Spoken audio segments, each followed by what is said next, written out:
On this upcoming Trackers episode, we got reviews for Death 2020, Soul, Rainey's Black Bottom, and Wonder Woman 1984. But that's not all. We're doing speed reviews of every film we saw in 2020. All this and more on Midnight Double Feature.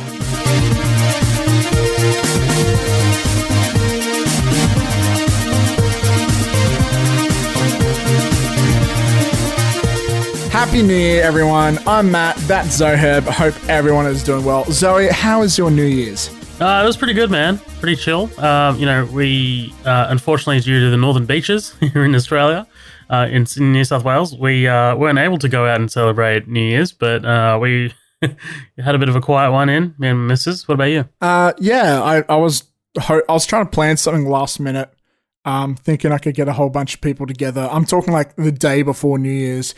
And then, everything happened. And they're like, oh, all these new restrictions came in. You can have almost nobody. So also had a quiet one. It basically boiled down to a double date with some beers. So that was still nice. It was still casual. It was still chill. But yeah, it does kind of suck that this breakout of new coronavirus cases happened so close to the end of the year. It was a huge, it sucks because we were so close, it felt right, so for everything coming back to normal, and then boom, it just all fucked up here. Yeah.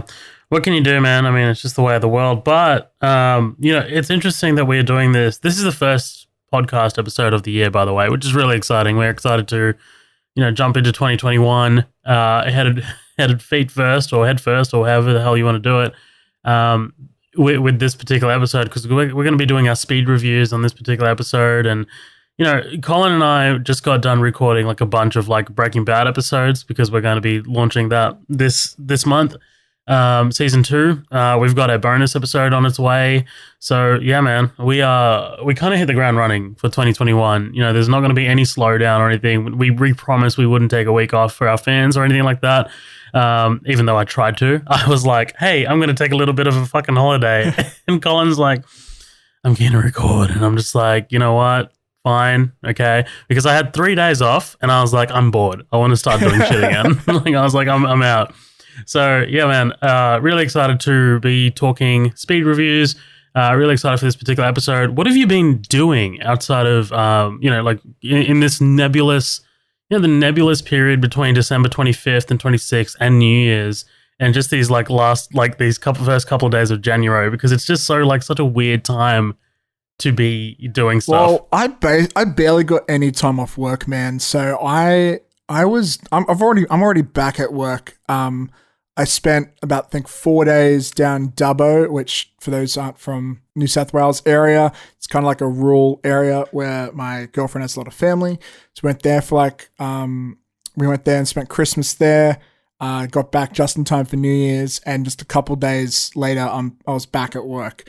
So it didn't really feel like much of a break, to be honest, but that's all right. The whole pandemic situation has had me working from home, which, still work, but at least I don't have to commute all the time, which is the worst thing about my job, I think. So it's, I'm trying to find the positives in amongst everything. Not much else has happened though. I've been playing a lot of Tony Hawk Pro Skater. I got that for Christmas. I'm obsessed. I've got to clear every fucking goal, dude. I'm fucking loving that game so much.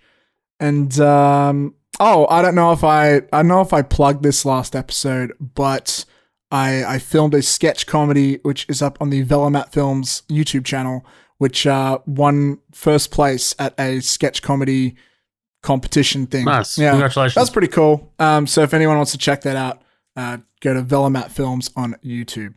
What about you, dude? What have you been doing? You said you had 3 days off. Do you have anything exciting happen? Get anything great from Santa? Well, I got the Infinity Saga from Santa. It's like all 23 movies in 4K, and it comes in this beautiful little box, and it's got this message from Kevin Feige and stuff, and it's 1 unit out of 5,000 or something. And I was like, yeah, I love this. I ended up doubling up on 5 movies. I don't own all of the MCU movies, just Civil War and Endgame. You do now.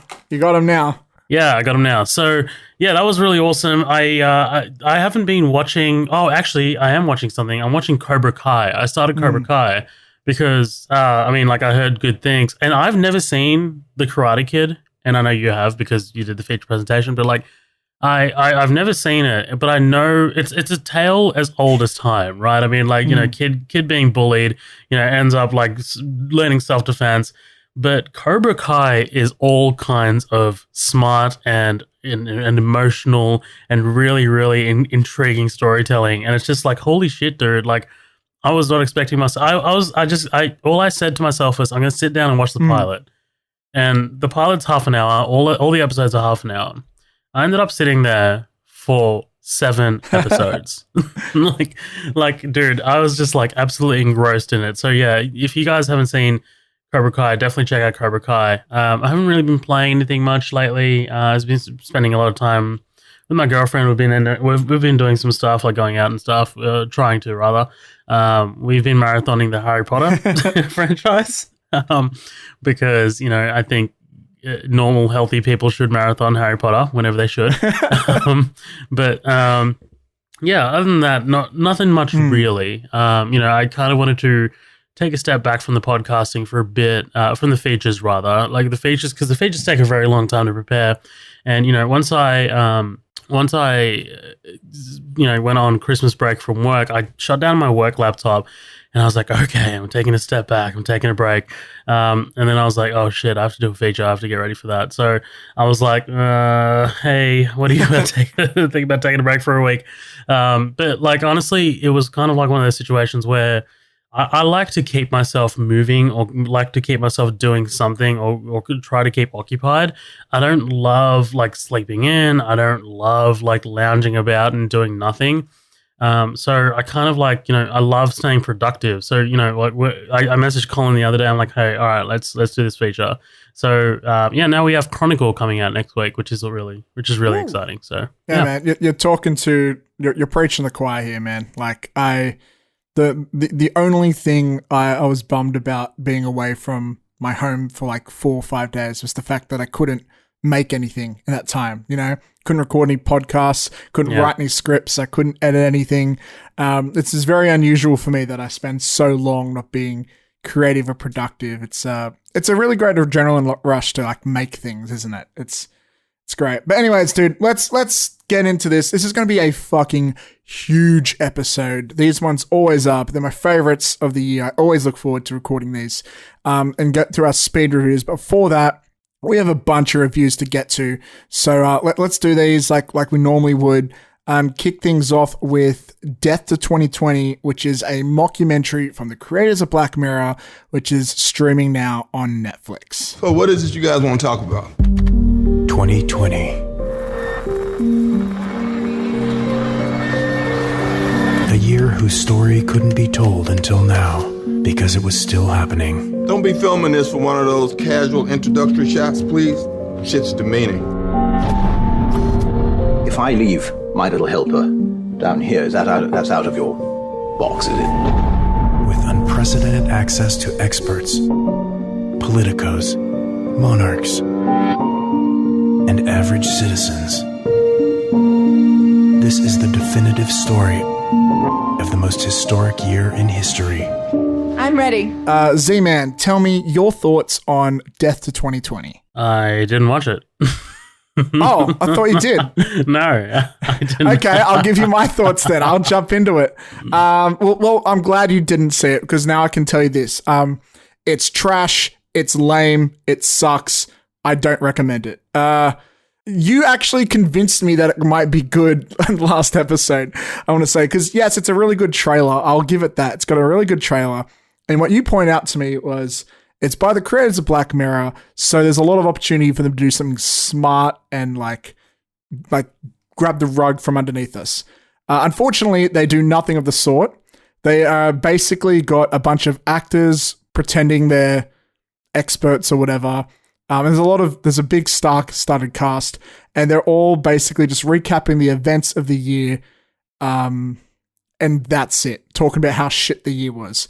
And I won't lie, there's some funny punchlines in there, but at the end of the day, it kind of feels like I'm watching it like, what's the point of this? Are they going to come up with some some special message about what you can do with it. They're going to have anything smart, creative. Like even Borat did better with this, this concept. You know how the Borat film, like they put it all together. That a cameo from Tom Hanks. So like Borat caused it all, and it came into a good story. This had nothing. And essentially, it comes down to just Sam Jackson and Leslie. Is it Nielsen? She's from Saturday Night Live. Leslie Nielsen. Leslie Nielsen's been dead for like 3 years.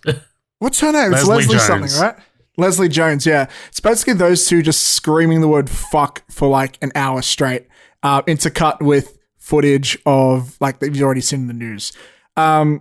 It is a little smart at times with its punchlines, but like it's so spared out. Like it's hard to recommend it. I remember watching it with my girlfriend next to me, and there was a period where we were both kind of confused because they're not super clear, I think, in the ad that like these people are playing other characters. So you got real life events intertwined with fake characters. And I think it took me a good 5-10 minutes to figure out that was the approach. Like it seemed a bit confusing at first because also like they're kind of in their same style, what they normally do. But yeah, I just don't really see what the point of this thing is. It feels like a cheap cash grab where they're like, everybody loves to hate on 2020. Let's slap something together that does that. And that's all it really is. It's okay for like a not a chuckle, but like a those type of laughs. That's about it. I don't really recommend Death to 2020. Well, I mean, let's move on to a film. Oh, sorry, go on. Oh no, I've got no other thoughts on it. Like I didn't get really around. I didn't get much time to see it, to be honest. But yeah, that's disappointing. I like Charlie Brooker, but what can you do? Yeah, man. I think they could have done something really cool with it. But unfortunately, it just exists. That's all it is. It does nothing really special when I feel like they could have. But let's move on to a film that I have a feeling we both kind of liked. I have a feeling, but I haven't heard your thoughts on it. Let's talk about Pixar's Soul. What is this place? What's your name, honey? I'm Joe. I teach middle school band. Got it, go for it! Today started out as the best day of my life.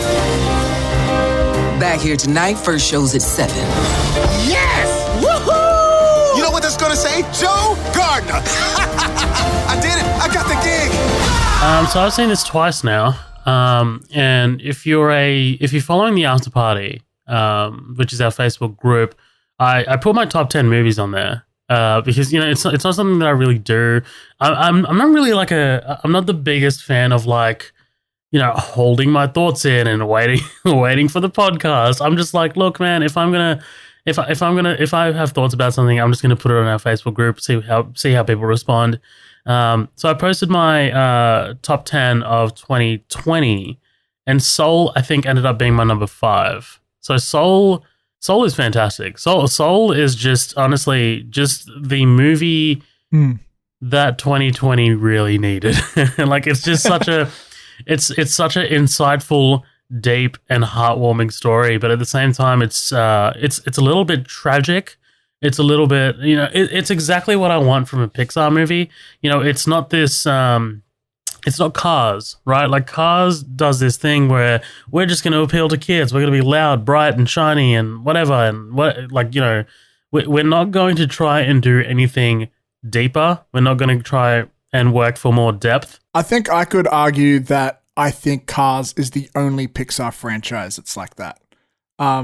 In my opinion, I feel like that whole franchise has dampened the reputation of Pixar. Because when I think of Pixar, I think of like what you're saying now, these big emotional stories, and they're just great. Yeah, yes and no. I mean, I think there's only like really 3 movies that really go this deep.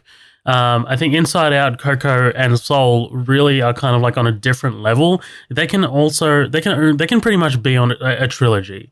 Like those 3 films, especially, they can be like a trilogy about like the whole perspective of feeling, or like anything about anything in your mind. Psychologically speaking, all 3 of those movies are just so intense, like in what they do. And I was like, the first time I watched this, I didn't I didn't love it, and I really wanted to love it. I was, initially a bit like, okay, I'll go with it, fine. The second time I saw it, I kind of like really fell in love with it. I wanted to, dude, Trent Reznor and Atticus Ross did the score, and I fucking love that, man, because the music in this was really different. Like, it was like, I can't believe it was Trent Reznor, man. Like, he really stepped out of his comfort zone, like, I think on 2 different projects this year. I'd say Mankey did the same, right? Yeah, for sure. Yeah. Like he, because I was watching it that first time and I was like, this feels very, like, Finchery. It feels very, like, Social Networky. And I'm just like, why does it feel Social Networky? And there it is. Like, it's Trent Reznor. So yeah, I thought it was fantastic. The animation is absolutely beautiful. It's stunning. Like, there's a scene where like they're kind of like in a hospital bed, and like the cat is walking on the hospital bed, and it looks like a real like blanket like that he's walking on. And I'm just like, I don't know how you fucking pull that off. But yeah, this is a really deep story. It really hones in on the idea of depression. It hones in on the the need to fucking live every day as if it's the last. I do think it's a little weaker than Coco. I think this and Coco are very similar in what they try and do. Like, there is a lot of overlap between this and Coco. Like, a lot. Like, they are definitely incredibly similar. Like, to the point where, Coco is all about the afterlife. This is about the great before. But, like, it still kind of, like, follows that thing of, like, we're going to partner you up. We're going to get the partner your partner will know more than you, and just kind of like take you on this like big adventure through this like different kind of like different realm or different dimension. And it's just like, I would go a step further and say Inside Out also very similar. Yeah, that's what I'm saying. Those 3 can be like a trilogy. They're basically the same kind of like formula, but they kind of tackle different things. Except Coco to me means a little bit more because it's a bit more about family. And I think family to me speaks a lot more. It speaks to me a lot more than the family paradigm that they presented in Soul. Like, like it was definitely there in Soul between the mother and the father. But I think, Coco was written solely around the whole idea of like family. So, man, Soul was absolutely, it's still a fantastic movie, but like if I'm comparing it to Coco, which I think is Pixar's best,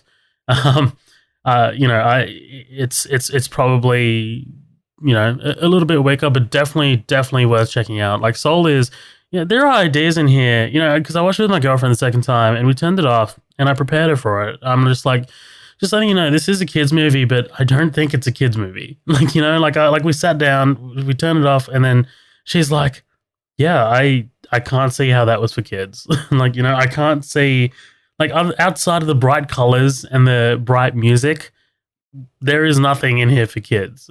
There is nothing.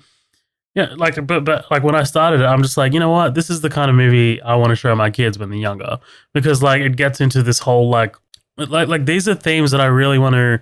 That would be fantastic to introduce to kids in such a fantastic way. Like, like kids will be like, what does this mean? What does that mean? What does this mean? What does that mean? So like, it's fantastic. Like, if you're a good parent, you will be able to explain these things to them.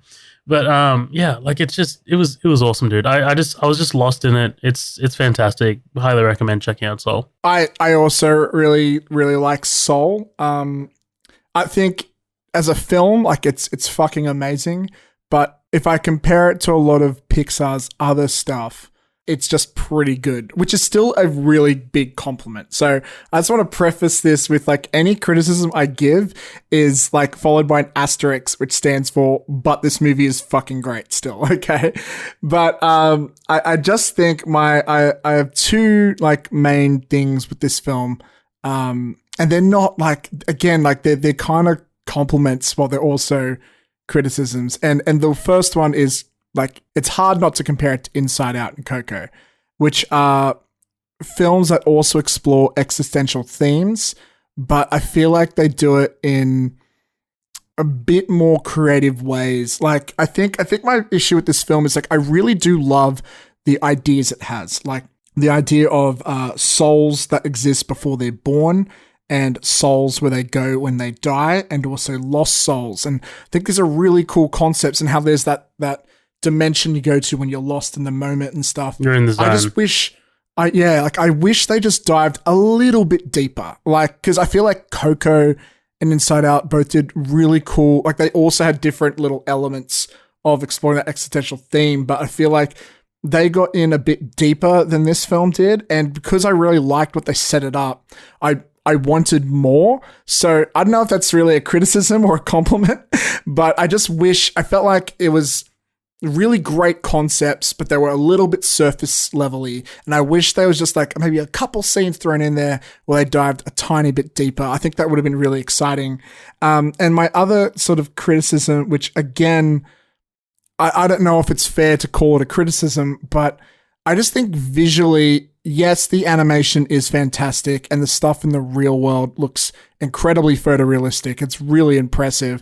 But I feel like the visual aesthetic of like the Great Beyond or whatever they call it, it's just not as engaging or interesting as something like Coco Inside Out. So that's interesting. I kind of want to get into that because the second time, yes, I did agree with you the first time I saw it, but the second time I saw it, they kept referring to the Great Beyond, the Great Before, rather, because that's not the Great Beyond. They kept referring to the Great Before as a theoretical plane, and it not being like a physical location or it not being like an actual place you go when you die. Yes. So it being like very abstract, like, you know, like if you watch the Jerrys, right? They're the counselors. If you watch, they're like 2D.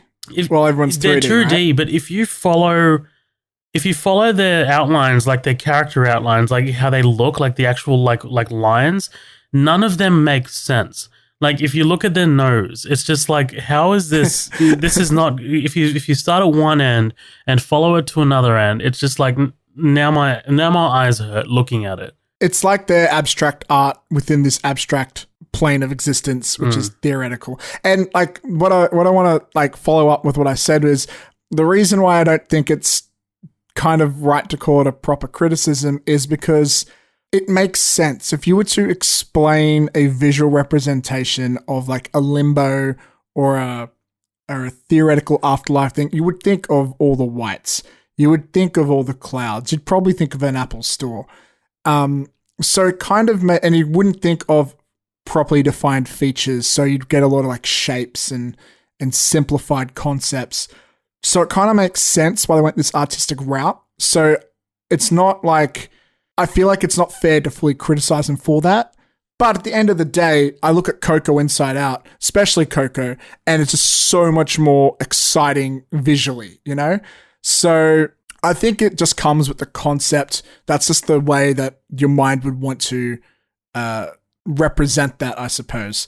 So, but at the end of the day, like that doesn't take away from like Jamie Foxx in this film being great. It doesn't take away from a really powerful story it has. And I'd say the only other criticism I have, which is just because I'm comparing it to such other amazing, amazing films, is that most Pixar films make me cry like a little bitch. This one, I didn't cry in it. I just didn't feel as connected, which is kind of funny because usually like the themes of like legacy and death and like leaving behind your hopes and dreams and family and all that sort of stuff, they usually like are really strong themes that affect me. So maybe I'm just becoming a jaded, cynical asshole, or maybe I don't know, or maybe it just didn't connect with me as much as those films. But that being said, I always say this: Pixar are the best scriptwriters in the game, and by comparing to some of their best works, that is in no form of criticism. I still love this movie. Well, here's the thing, man. This, like, yeah, we need to criticize, like, because we're talking about it, but yeah, you know, we make it sound like that it's a piece of shit, but it is not. Like, it's my 5th favorite movie of the year. You know, like and this is from something like coming from someone who saw over 50 movies this year. Like, you know, like, and this is, you know, it is an absolute, it's an absolute feat balancing entertainment for children and entertainment for adults, you know, and Soul 100% nails that. Before we do move on, I did put an NDF game down and I kind of wanted to drop it here if that's okay.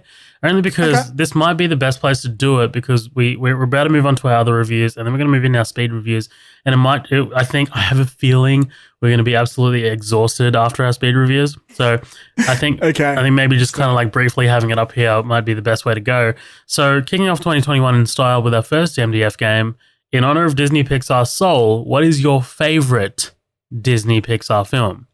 So I've already given mine away. Like mine is Coco. Above and beyond, Coco to me is just one of the best films of all time. It's the only Disney film that we've ever. It's the only animated Disney film that we've covered on the podcast as a feature presentation. And it is just an absolutely astounding movie. Every time I see it, I pick up something new. It always makes me feel. When the credits roll, it always makes me feel something. So, and movies don't do that to me too often. And I don't want to come off as like a jaded, cynical asshole being like, I'm tough, I've got this. Coco genuinely kind of broke me when I watched it in cinemas because my grandmother had just passed away. And, that movie resonates in terms of family. It resonates in terms of, being able to remembering family. And before my grandmother passed away, she was forgetting things. Because that's old age. And just for Coco to cover that so well, in such an emotional and deep and impactful way it absolutely really hit home. So I think to me, Coco is one of my favorite movies of all time. And I think it might hold that mantle as my best Pixar film probably for a very long time. Yeah. So, do you want me to guess yours? Yeah, but before you do, I will say Coco is a very, very, very close number 2. The only reason my number 1 beats it is it adds a little element of nostalgia because I've liked it for so long with my other reasons for liking it. But Coco is a fucking masterpiece. So much to the point, one of my first appearances on the podcast was you reading a drunken text message from me about how much I like Coco. Yeah. But I have a feeling my favorite. Feel free to take a guess. What do you think? I don't think I do. I'm just going to take a stab in the dark here, and I'm just going to say it's Toy Story, the first one. No. Oh, I thought you were going to get this, bro. It's Up. Okay. That scene in the beginning, my 5th time watching that movie, I still cried. See, I don't think I've seen Up properly. I've seen it all, and the only thing I remember is that opening scene. That's all I remember. Well, that's because that scene is so fucking good. And to be fair, and this is to criticize it a little bit, it's so good that the rest of the movie fails to live up to how good that scene is. Because that scene is so, I think, great. And the rest of the film, it tries really hard to lift people's spirits up. You can tell they tried really hard to make it still a kid's movie because, they're like, we just made everyone cry like crazy. We got to spend the next 20 minutes of this film cheering people up before we get to more sad themes and stuff like that. But yeah, it's a really beautiful story. And the only reason I think it beats Coco is because I loved it for so long. And yeah. Just like you said about your grandma, my grandpa, I think, passed away or he was ill or something not long before I first saw that film. And it just reminds me of him seeing that. And yeah, it always just really stuck to me. Yeah. So yeah, Up is not only my favorite Pixar film, but it's my second favorite film of all time. Nice. I'm just going to go through the poll very quickly. So thank you to everyone who participated in the poll in the after party. If you want to get involved in future polls, head to Facebook and just type in the after party in brackets Midnight Double Feature. That's 3 words. So we had there was a clear winner, right? I mean, this movie ran away with people's, choices. So Wall-E is, by the way, my second favorite Pixar movie. I love Wall-E. Wall-E is the after party's favorite Pixar film. I'm not gonna be honest. I find that really surprising. I know it's a good film, but I remember I had trouble connecting to it the first time I saw it. I think I liked it my second time around, but yeah, I find that really surprising because when you think of great Pixar films, it's not the first one that comes to mind. It's probably not even my third. That is one of my that is one of the first things that comes to mind for me. Not just in terms of the thing for me, it's beautifully made, right? The first half an hour is basically like a silent film. But, for me, emotional impact will trump kind of like technical marvels, like all the time, which is why Coco wins for me. But in second place we had a tie between Up and Toy Story 2. Really surprised that Toy Story 2 beat out Toy Story 1, 3, and 4. I think, like 3 and oh my god, yeah. I think 2 is my third favorite. I think for me it goes 3, 1, 2, 4. No, I think 2 is my least favorite Toy Story, I've got to say. I think it goes, maybe it's 3, 4, 1, 2. I'm not sure. I might have to do a marathon and get back to you on that. So tied for third place, we had 3 movies. We had Toy Story. We had Toy Story. I mean the first Toy Story. Ratatouille, which is incredible. Love that movie. Fantastic. And this surprised me. Brave stole. Brave snuck into the third place, which is really, really crazy. Which is really exciting. I still haven't seen Brave, unfortunately, but. I have to admit, I haven't seen Brave or Ratatouille. I think they're 2 of the only Pixar films besides the Up trilogy that I haven't seen. You need to get on Ratatouille because it's Brad Bird, who did Incredibles. But yeah, fourth place, we have a tie between Coco, Bug's Life, and The Incredibles. So for a very long time, The Incredibles was my favorite Pixar movie. I think once WALL-E came into the picture and once Coco came into the picture, The Incredibles kind of took that third place backseat. But yeah, so in last place we had Monsters University, Toy Story 3, and Monsters Inc. I think Toy Story 3 and Monsters Inc. should be much higher on this list, to be honest, because those 2 are absolutely incredible. I'm surprised Monsters Inc. is tied with Monsters University, honestly. And no votes for Soul, Cars 3, Finding Nemo, Toy Story 4, Cars 2, Finding Dory, The Good Dinosaur, The Incredibles 2, Onward, and Inside Out. I was sure that Inside Out would get at least a vote. Finding Nemo, I was sure that I reckon if I gave people more the option to choose more than one movie, it would have definitely been up there. But yeah, Finding Nemo, Toy Story 4, Soul, and Inside Out really surprised me. I think Soul, just because it's a new release, maybe that's why people aren't really. Oh, definitely, I think. Let me ask you this, like from your perception of like the general public's minds and opinions, do you think people prefer Nemo or Dory? Nemo. Like Finding Nemo to Finding Dory, you think? Nemo, 100% Nemo, yeah. Because I know Nemo's got the nostalgia factor, but I remember the reviews for Dory were like really great. I have trouble remembering much from that film now, but no, Nemo ran away with the show, dude. Like, I mean, I think it's unequivocally Nemo. Let me read a couple comments here. So Danielle Cutter, thank you. Green Room member Danielle Cutter. It always comes down to WALL-E and Finding Nemo for me. In the end, though, I love that little fucking robot and he owns my heart. Love it. Roz says Up makes me cry the most. Then Toy Story 3, Toy Story 2. WALL-E, Monsters Inc., all ugly crying. I'd have to say Up. Patrick Harrington, glorious member of the Green Room, says Toy Story 2, all day, every day. And then they kind of like, Roz ended up commenting about Jesse's song and, that whole scene. And I'm just like, oh, man, that is fucking tear-worthy. Danny Hartley, co-host of the podcast, says WALL-E is not only my favorite Pixar, but it's in my top 5 ever. I distinctly remember stopping to watch it for a moment in the theater after realizing how much time had passed without words, and I hadn't realized the trance it had put me in. 100% agree. Brooke Moss says, okay, I have to pick Toy Story 2. Jesse's backstory, the song When She Loved Me playing during the whole scene, it was so heartbreaking, but I cried watching Up, Brave, and Coco too. Really, I love Pixar in general. I just haven't seen Soul or Onward.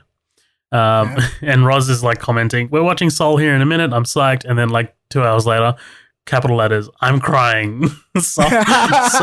Soul is really sweet and deep. I ended up having a deep conversation with my 12-year-old about, quote, finding your spark and how people become lost souls. Ugh, I'm crying again. Aww, she said. That's nice. And good old Liana Fallon says, this shit makes me cry every damn time. And it's a gif of the kid from Coco playing his guitar. But yeah, man, that's it. Thank you so much for participating, ladies and gentlemen, in this week's MDF game. We really appreciate it. Yeah, I know it feels like the end of an episode, but it's still the start, baby. Let's get to our next review. You saw Ma Rainey's Black Bottom, which was the last film done by Chadwick Boseman, R.I.P. What do you think of this little film? This motion picture? Yes, this motion picture. Those are the words I'm looking for. A one, a two, a you know what to do. This would be an empty world without the blues. I try to take that emptiness and fill it up with something.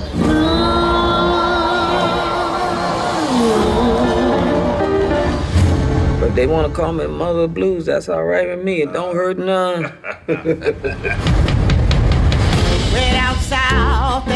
Where's the horn player? I got a friend. Come on, Levy. You rehearse like everybody else. I'm gonna get me a band and make me some records. I knows how to play real music, not this jug band shit. You call that playing music? I know what I'm doing. Go on and fire me, I don't care.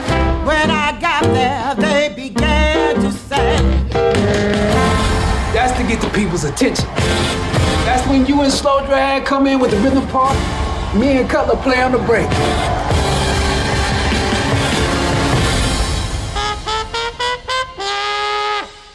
Levy, the sooner you understand it ain't what you say, it's what Ma said to count. We'll be ready to go in 15 minutes. We'll be ready to go, and Madam says we're ready to go, and that's the way it go around here. So, Ma Rainey's Black Bottom dropped on Netflix, and like you said, this is Chadwick Boseman's last movie, so I was like, like that in itself is enough to get me in, but if Chadwick Boseman had not passed away, I love Viola Davis. Like, Viola Davis is one of the best actresses working today.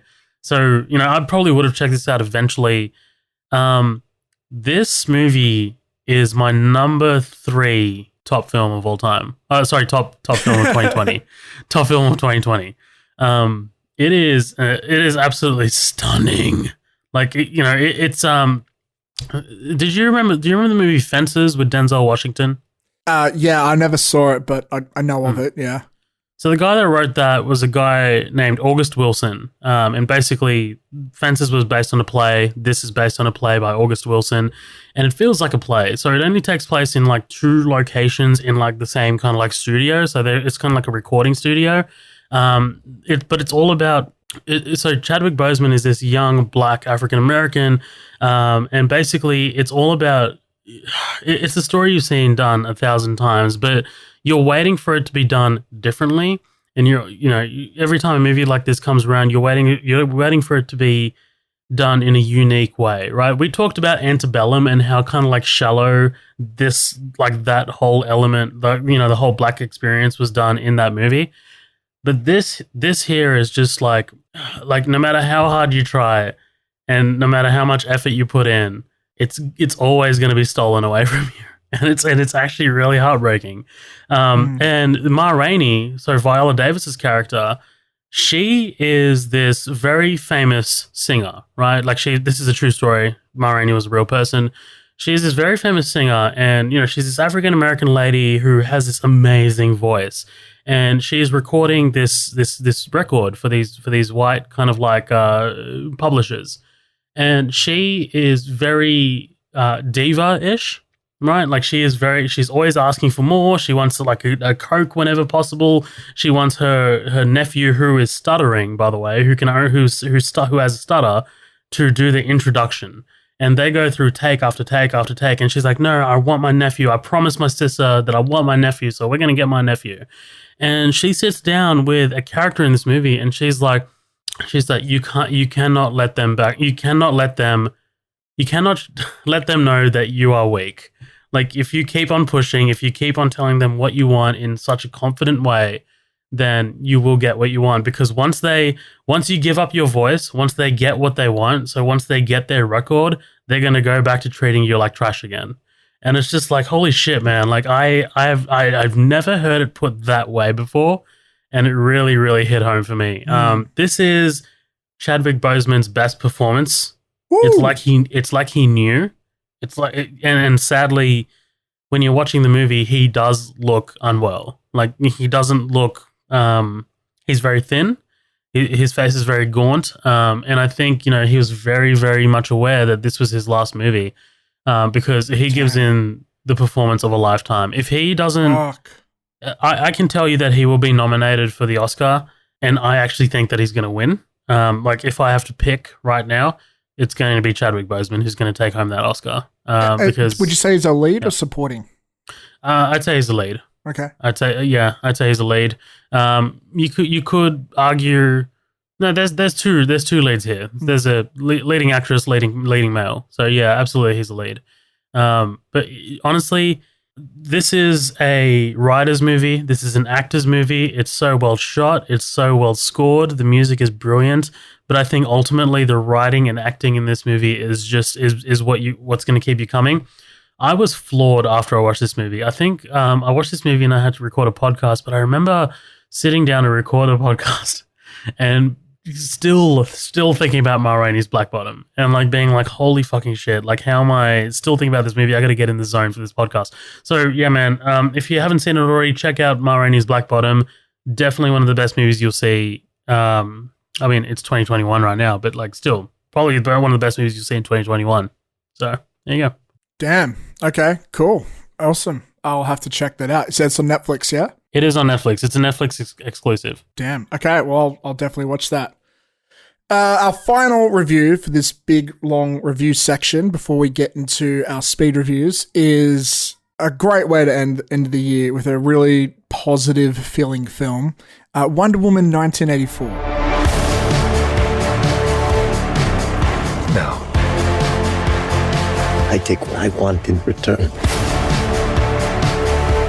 Everyone will see.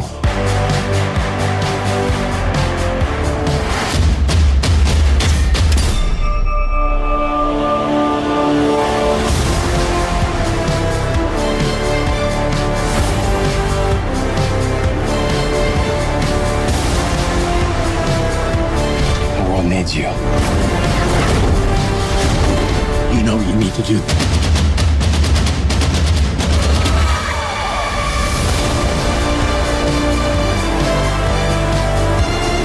Nothing good is born from lies. And greatness is not what you think.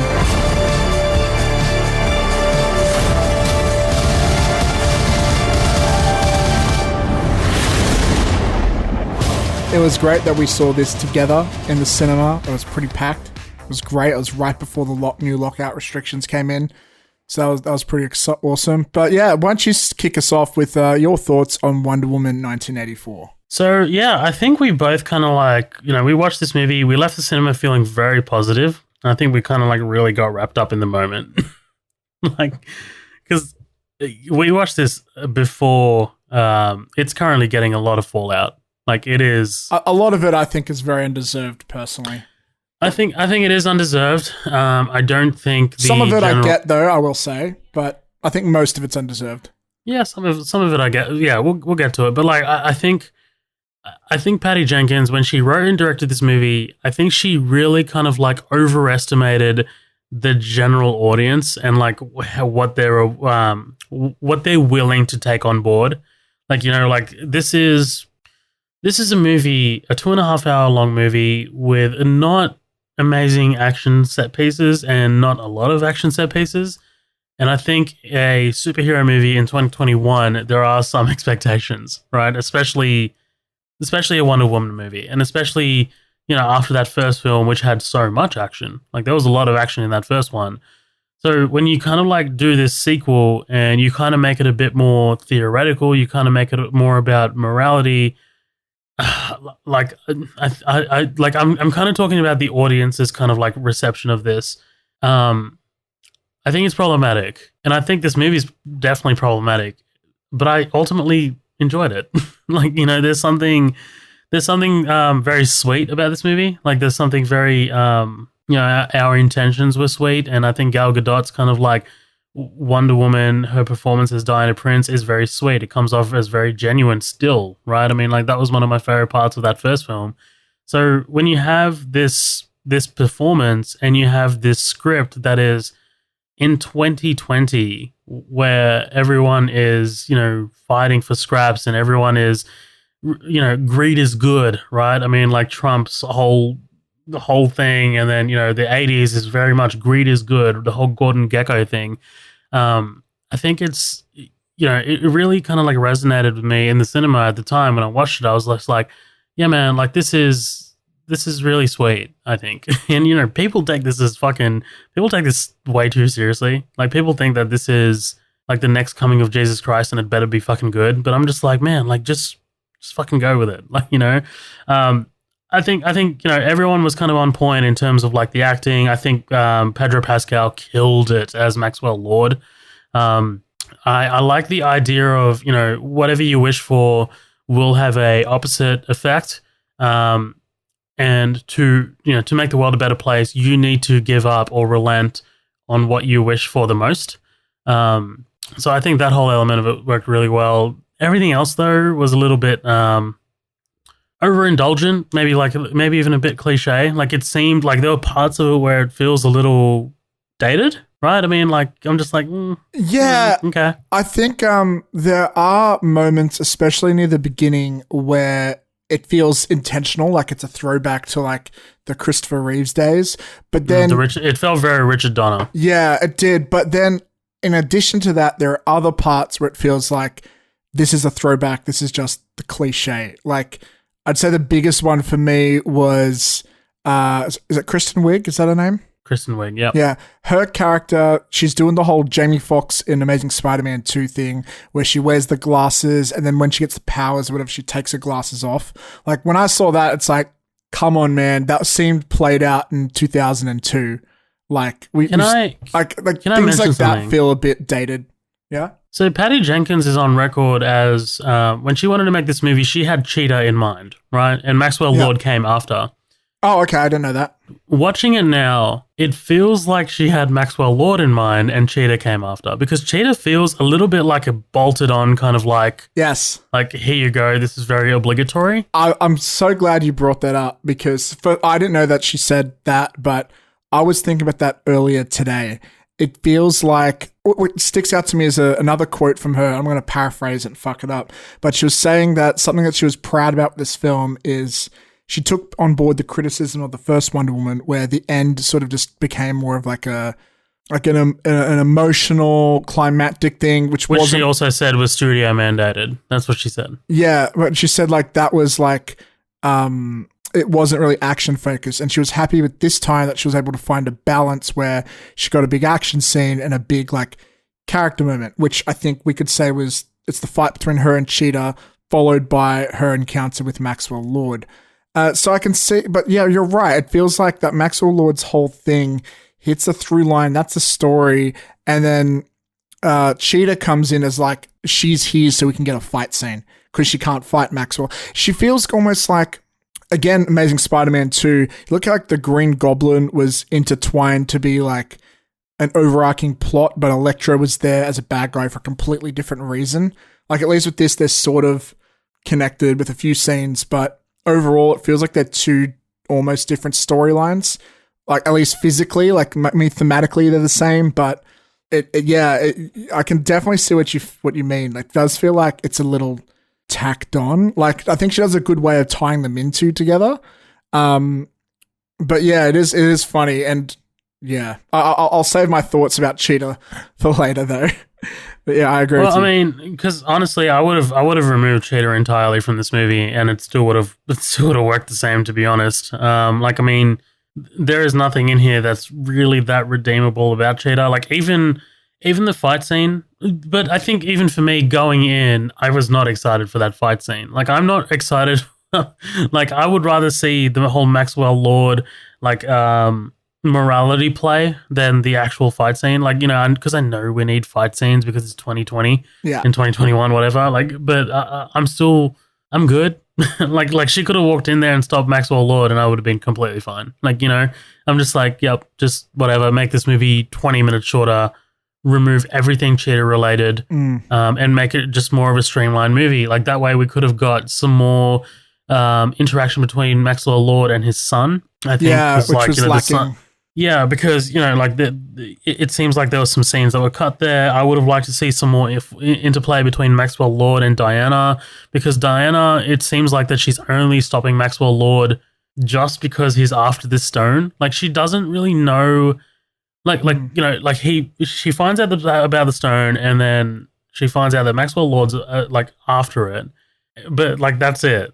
like that's the only reason she goes after him. And it's just like, it's my job. She's doing it because it's her job, basically. Yeah, what is your motivation here as a superhero to be chasing this guy, kind of thing? But also, and this is something that I really don't care about, but maybe it's worth talking about because I don't give a fuck about this. There is a section on the Wonder Woman 1984 Wikipedia page saying controversy, and I was like, what controversy? The film garnered criticism for the plot point of Steve inhabiting the body of another man who remained unnamed and is credited only as Handsome Man. It has been argued that the man's body is used without his consent, as it is put in danger by Diana and Steve, and the film implies that Diana and Steve in the man's body sleep together. Controversy sparked over the film's lack of acknowledgement of what happened to the man while Steve was inhabiting his body, as well as Diana and Steve not appearing to consider the issue of the consent. Even if Steve coming back but in another man's body was not any of the character's intention. Dude, I'm like, this is fucking fiction. This is absolute fiction. I don't need this. I don't need, Look, I will say... This is what I'm going to say as a final ending. This is why I hate comic book movie fandom. I think that issue is more than that, because Wonder Woman has been seen as a feminist icon, and when she is what some people would say as sexually assaulting this stranger in a way, that is where people claim it's problematic. However, you do have to acknowledge that, on Twitter, Patty Jenkins was talking about how it was a play on the 80s trope of body swap. So you could maybe argue that it's a critique on that genre. Maybe it might be a bit of a stretch. But also it was undone by the whole undo your wish thing. Look, what I will say though, and this ties into something I'll probably get into a bit later, but I think Patty's style, the reason why she was willing to overlook all that is because the thematics of it is, you get something, but it's a lie, and the whole theme of lies. And I think Patty is the type of director, and this is kind of what makes her a bit refreshing in a way, because we typically have men with male ideas directing superhero films, where, generally it's either more focused on either A, the CGIs and explosions, or B, the whole, they love to get the nerdiness of it all. And Patty is not like that. She does not get into the nerdy deep shit. She is more about character moment. And the trade-off, I think, is because she's so focused on making a great moment for the character emotionally, it may come at the cost of less fight scenes and maybe less of the nerd shit. And by the nerd shit, I mean, if Patty was directing Endgame, she never would have written a scene where the Hulk is talking to, what's her name? The bold chick, and about the intricacies of time travel and consequences. Patty Jenkins would never do a scene like that, because that's the Russos going, Screen Junkies would give a shit for that. Reddit would give a shit for that, because we're nerds too, so we're going to get into the details of that. I think Patty is a different type of director, and so as a result of that, she would have overlooked this sort of stuff, which I think is got pros and cons, So I think, it does cause issues like this, but it leads us to... When you mean, sorry, Matt, when you mean nerd shit, you mean logic stuff, logic explanation. The logic and technicalities of sci-fi sort of stuff. Okay. Yeah. With the Dreamstone, she never explains it. She just says, this is how it is, accept it. I think someone like the Russos would have done a whole scene dedicated to the science. Here's the thing, I buy in a world where Themyscira is this invisible island that can be hidden from humanity. I buy that a great god, created the stone. You know, I buy that immediately because of what's come before. I think it ties into what you were saying before. Patty does overestimate or predict what the audience is willing to take on. So I feel like she wasn't able to suspend people's disbelief enough to overlook that fact. when really it could have been really easy to just make he appeared rather than he took over someone's body.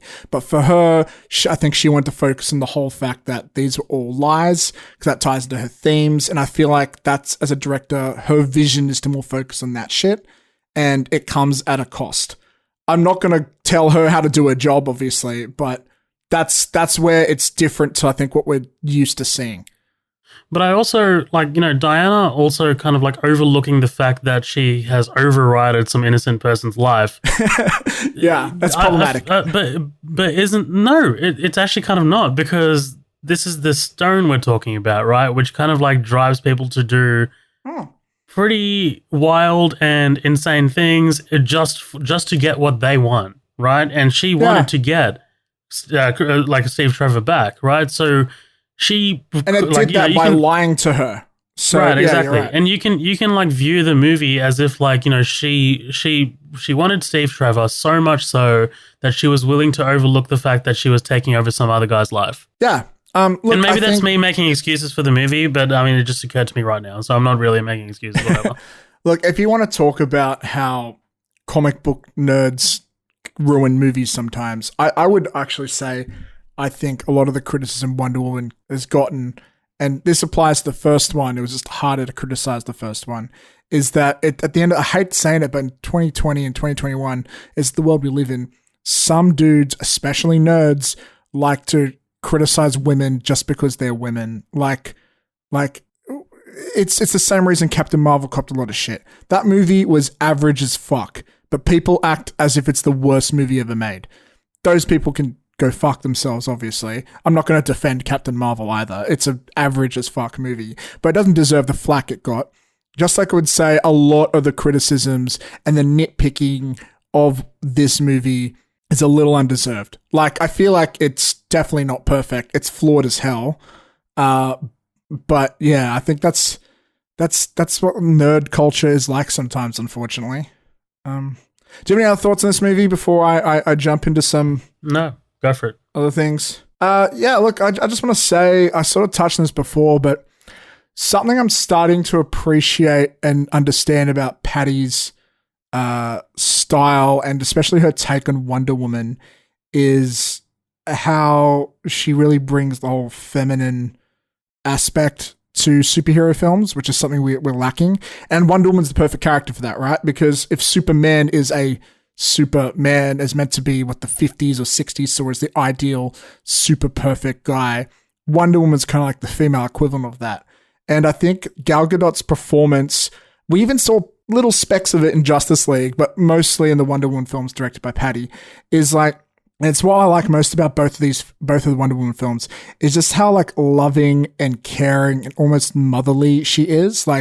Whenever she fights, it always feels like she's fighting because she has to, not because she wants to. It always feels like she wants to save people. She wants to help them. When she's saving the world, it's because she loves the world, not because, of some other reason or bullshit. I really love that about Gal Gadot's performance, and I think it stems from, the page from Patty. So I love that so much about both of these movies, and it's probably why I'm willing to forgive a lot of its mistakes. But what I will say is also, going into this movie, I was really concerned about what they would do with Cheetah, because I've said this before, I don't like the character Cheetah. I think it's kind of dumb.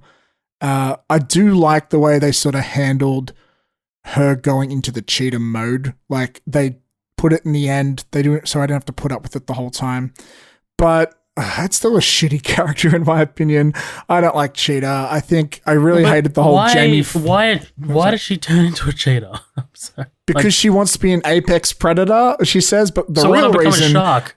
Oh, that would have been cool, right? But I think and I know they sort of set it up it's a bullshit reason why, but they try and set up in the beginning by her seeing, was it Wonder Woman's high heels and they got leopard prints on it or some shit. But obviously at the end of the day, it's because they want to stay true to the source material or some bullshit like that. But yeah, I do like how they tried to do the whole she looks up to Wonder Woman thing. I feel like it's a better version of Electro from The Amazing Spider-Man 2. It's still a plot line I don't like seeing in superhero movies. I feel like it's dated. I feel like it's kind of shitty. I feel like in this day and age, we're above that. But we got some cool scenes. Like I know some people complain about the lack of action scenes, but I feel like the action scenes we got were pretty awesome. Like the fight in the White House is really cool. I found that really exciting. I feel like putting any fight in the White House just automatically raises the stakes. So I think that's exciting. I really like the stuff with the trucks. That scene was pretty cool. The end fight scene with Cheetah was kind of like a CGI fest, which I wasn't too big on. But also I really love the use of the lasso in this movie. I thought it was really cool and creative, and there's a whole new type of fighting style I don't think I've really seen before in a movie. So I thought that was really cool as well. And then finally, obviously, we have to talk about Pedro Pascal's performance. He carries this film at times. He's fucking amazing. He is doing some very generic bad guy stuff, but he does it so well, and it's really exciting to see that. Look, I am really excited to see a Wonder Woman 3. I think Gal Gadot's perfect in this role. I think Patty's doing a great job. I can't see Patty Jenkins coming back. I'm just going to put it right out there.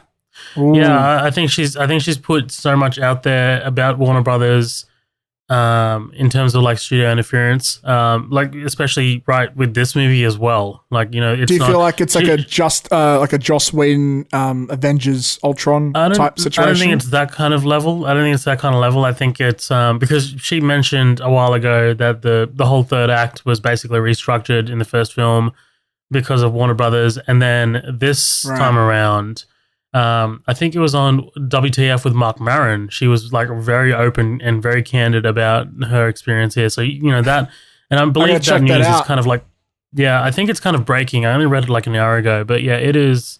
Yeah, sorry, we've been recording this for an hour, but like, you know, like a couple of hours ago, but like, yeah, she's very vocal about Warner Brothers. Well, I guess it makes sense because she was an indie director. Like what wasn't like she's not used to that studio level type shit, and ties into something I've always talked about, where a lot of these big tentpole blockbuster films, especially the superhero ones, like the studio has so much control. It takes a certain type of director to work with that. And it's basically a director who 8 times out of 10 is willing to roll with their punches and take it on board, which I think would be really hard for a visionary. You know, I think that's why Edgar Wright didn't do Ant-Man. I feel like that's why, you know, we don't get a lot of these type of films. That's why it's so rare to get Patty Jenkins and your James Gunns and stuff like that. So it must be really stressful. So I if she doesn't want to because of that, I understand. She may have a similar experience with this new Star Wars film. Hopefully not, but I guess we'll see. She's also got a movie between now and the Star Wars film. She's making Cleopatra with Gal Gadot as well. I heard about that. That's going to be great. And with that, I imagine there'll be less studio interference. So it's probably going to be a type of film that she would enjoy more. I've been trying to like have a look to see which studio is behind it. But Cleopatra, the 1963 movie with Elizabeth Taylor and Richard Burton, was a huge movie, like in terms of like budget. So I think I think it's also going to be a giant tentpole movie. Yeah, but at least it's not tied into like, I assume it's not tied into like, you know, toy sales and fucking licensing rights and shit. Like the problem with... if you want to get into like fucking toy sales, dude, the Golden Eagle armor did shit all. Like, I mean, come on. Yeah, like, but honestly, I wouldn't be surprised. It's probably Warner Brothers told her to do that, you know? I was actually, the other day, I was reading about Superman 64, which is considered to be one of the worst video games of all time. And apparently part of the blame goes to, at the time, there was new people were hired to the licensing division at DC Comics, and they were very interfering with the process of the game. And they were saying shit like, Superman's not allowed to punch people. Superman would not punch someone. You can't have anything break around him because Superman would not destroy property, which is the opposite of Man of Steel. And at the end of the day, that game ended up being the only thing they were allowed to do was have Superman fly through hoops. So I imagine when it comes to a movie, there would be like problems with like, you know, that's not on brand for this character and shit, which is why, again, I think it's so amazing you'd see something like these, even fucking Chris Nolan doing such a unique take on The Dark Knight, you know? How many fucking pitches did that guy have to do to get to be allowed to do his vision? I imagine it would have been a battle or a bit. I think he did 3 movies before that, but yeah. Anyways, though, I think you touched on a lot of the other stuff I was going to say, but yeah, I did like the action when it did happen. I'm becoming a big fan of Patty Jenkins, even if this film I think wasn't as good as the first one. I was really happy to see Wonder Woman give me that energy I wish Superman films had, which is the bright, positive, giving people hope type vibe.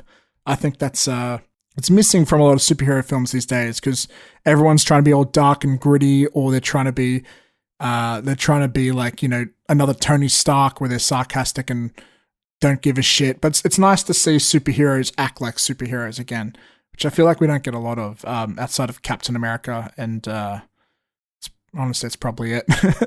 But yeah, I think that's it for us there. Oh wait, there's more. We have about, I think it's 50 films to speed review. So let's kick things off, man. So the way we're going to do this, guys, for those who haven't played with us before, do check out the previous episodes where we have done this. We did it for 2018. We did it for 2019. Now we're doing it for 2020.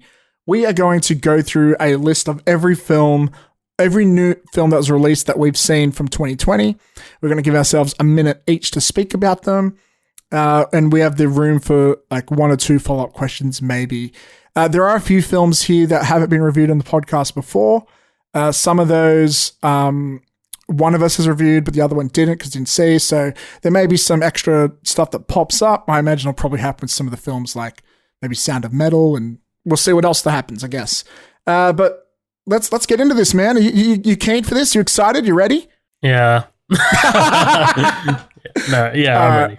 So the way I get this list here is we tried doing it in chronological order, but then we have a bunch that were out of order. So I guess maybe we should start with them. I also just realized I haven't sent you the list, so I'm gonna do that for you right now, my friend. A little bit of the behind the scenes action. Thank you. Happening here. A minute double feature. And how we do things.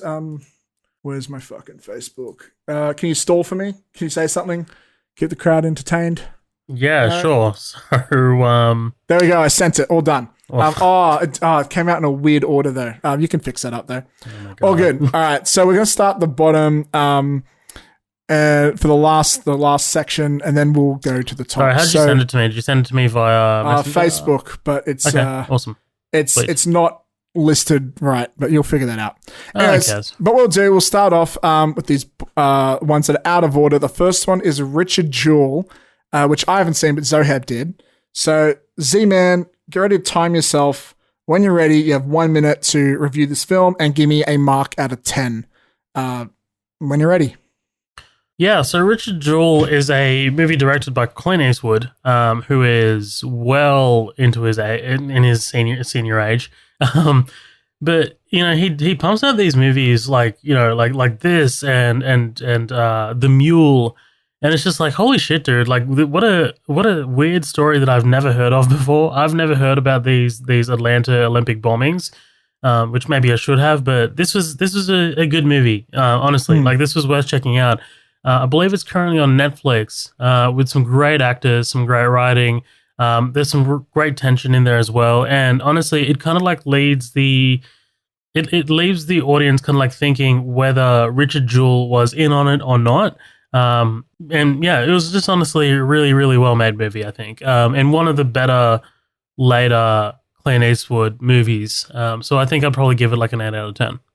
Awesome. All right, moving right along. We got Borat subsequent movie film. Do you want to go first on this one?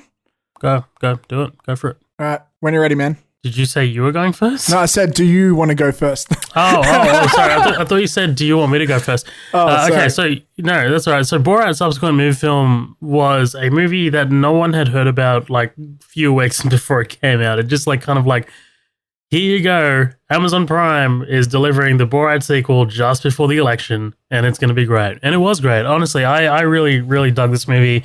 I think the actress that they got to play his daughter was really, really fantastic. I think she, I think there's honestly like buzz about like her being nominated potentially for an Oscar, which is not what you expect from a movie like Borat.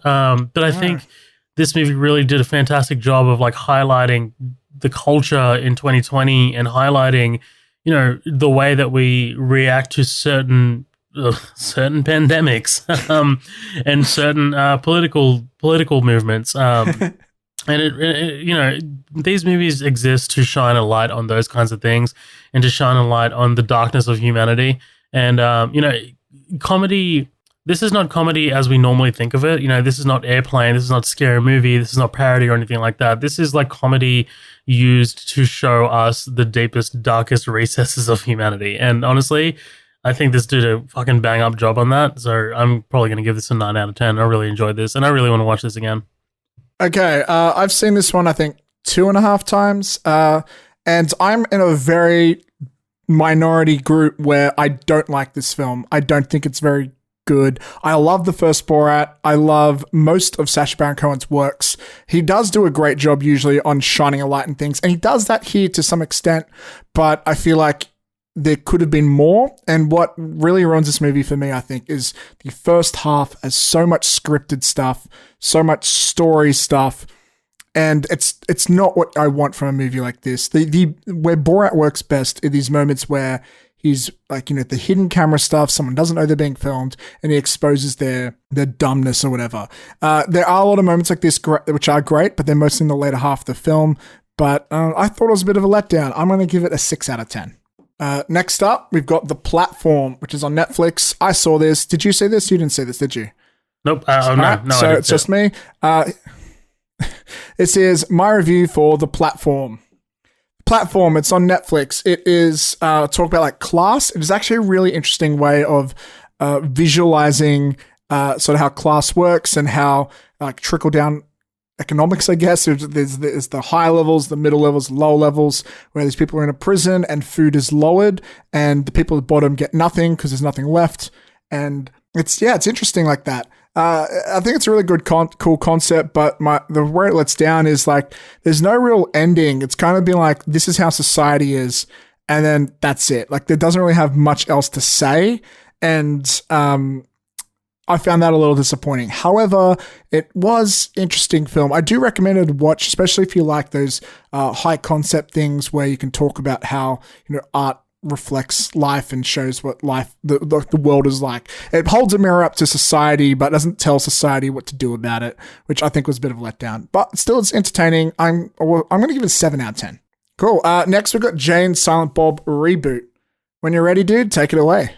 So, Jay and Silent Bob Reboot, I've seen this twice now, and, I loved it the first time. I loved it even more the second time, and I think this only really works for Kevin Smith fans, and I don't think you need to be, well, actually, you need to be a bit more than a Kevin Smith casual fan, and you need to be somewhere a little closer to a diehard fan to really, really appreciate it, because, this is not a movie that's meant for everyone. It's got everything that you in there that you want in there from a Kevin Smith movie.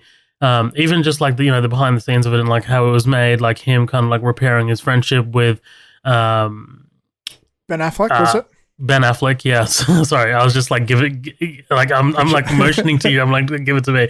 Yeah. So Ben Affleck, it was really, really sweet, like knowing the behind the scenes of it, and then watching that Ben Affleck scene kind of like play out on screen. I was just like, yeah, man, like that really kind of like hits home. And then, he was talking about how he got people like Chris Hemsworth who invited him to the Avengers Endgame premiere. And he was talking about like how he got Matt Damon. So yeah, like, this movie, it's not a movie. It's more of a behind the scenes kind of like look at my life and what it's kind of like led up to this moment. And a movie is kind of like built around it. And, I don't think a movie needs to be, like, it doesn't need to be like this kind of like straightforward plot all the time. Like, if you know the celebrity, if you know the person who's making it, then I think that's kind of enough. Like, because it feels very personal. It feels very like a personal Kevin Smith movie. It feels like a little, if someone wrote a memoir, that's what this would be. Like, like that, 100%, that's what it would be. So I'd give it probably an 8 out of 10. Yeah, so this movie, it, like you said, it's like a love letter to Kevin Smith's career and his films. And I think for the diehard fans, there's so much fan service there that any diehard fan would be more than happy, I think, with this film. But I think if I was to take off the fanboy goggles and judge it as it is, like, I think there's a bunch of scenes where the punchlines don't really land for me, and there's a bunch of other scenes where it's like, I don't know. I feel like the pacing could have been sped up a lot, but it's nice that it ends with like a really nice, like heartfelt sort of moment. I think it's okay. It's not great, but it's okay. I'll give it like a 6 out of 10. But if you're a Kevin Smith fan, you don't need to hear a review. You've already seen it and you would love it, and more power to them. So yeah, and more power to Kevin Smith.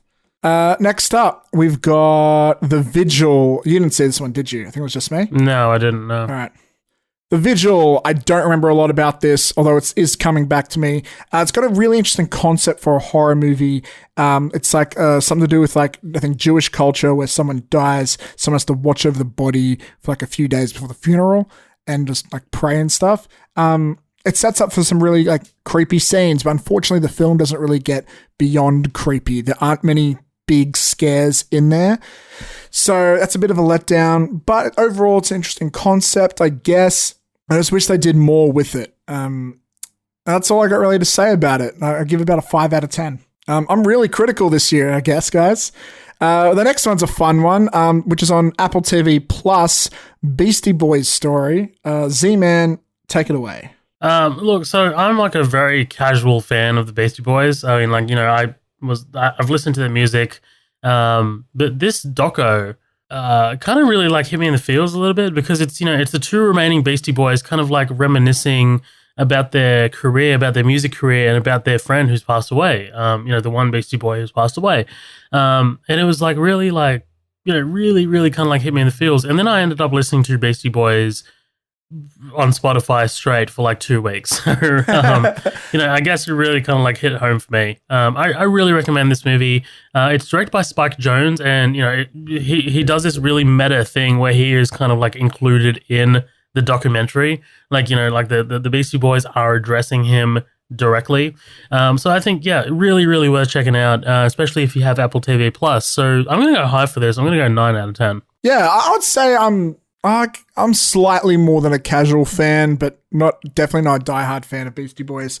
What I loved about this is the format, which I thought was really unique. It's not just a documentary; it's like a live documentary.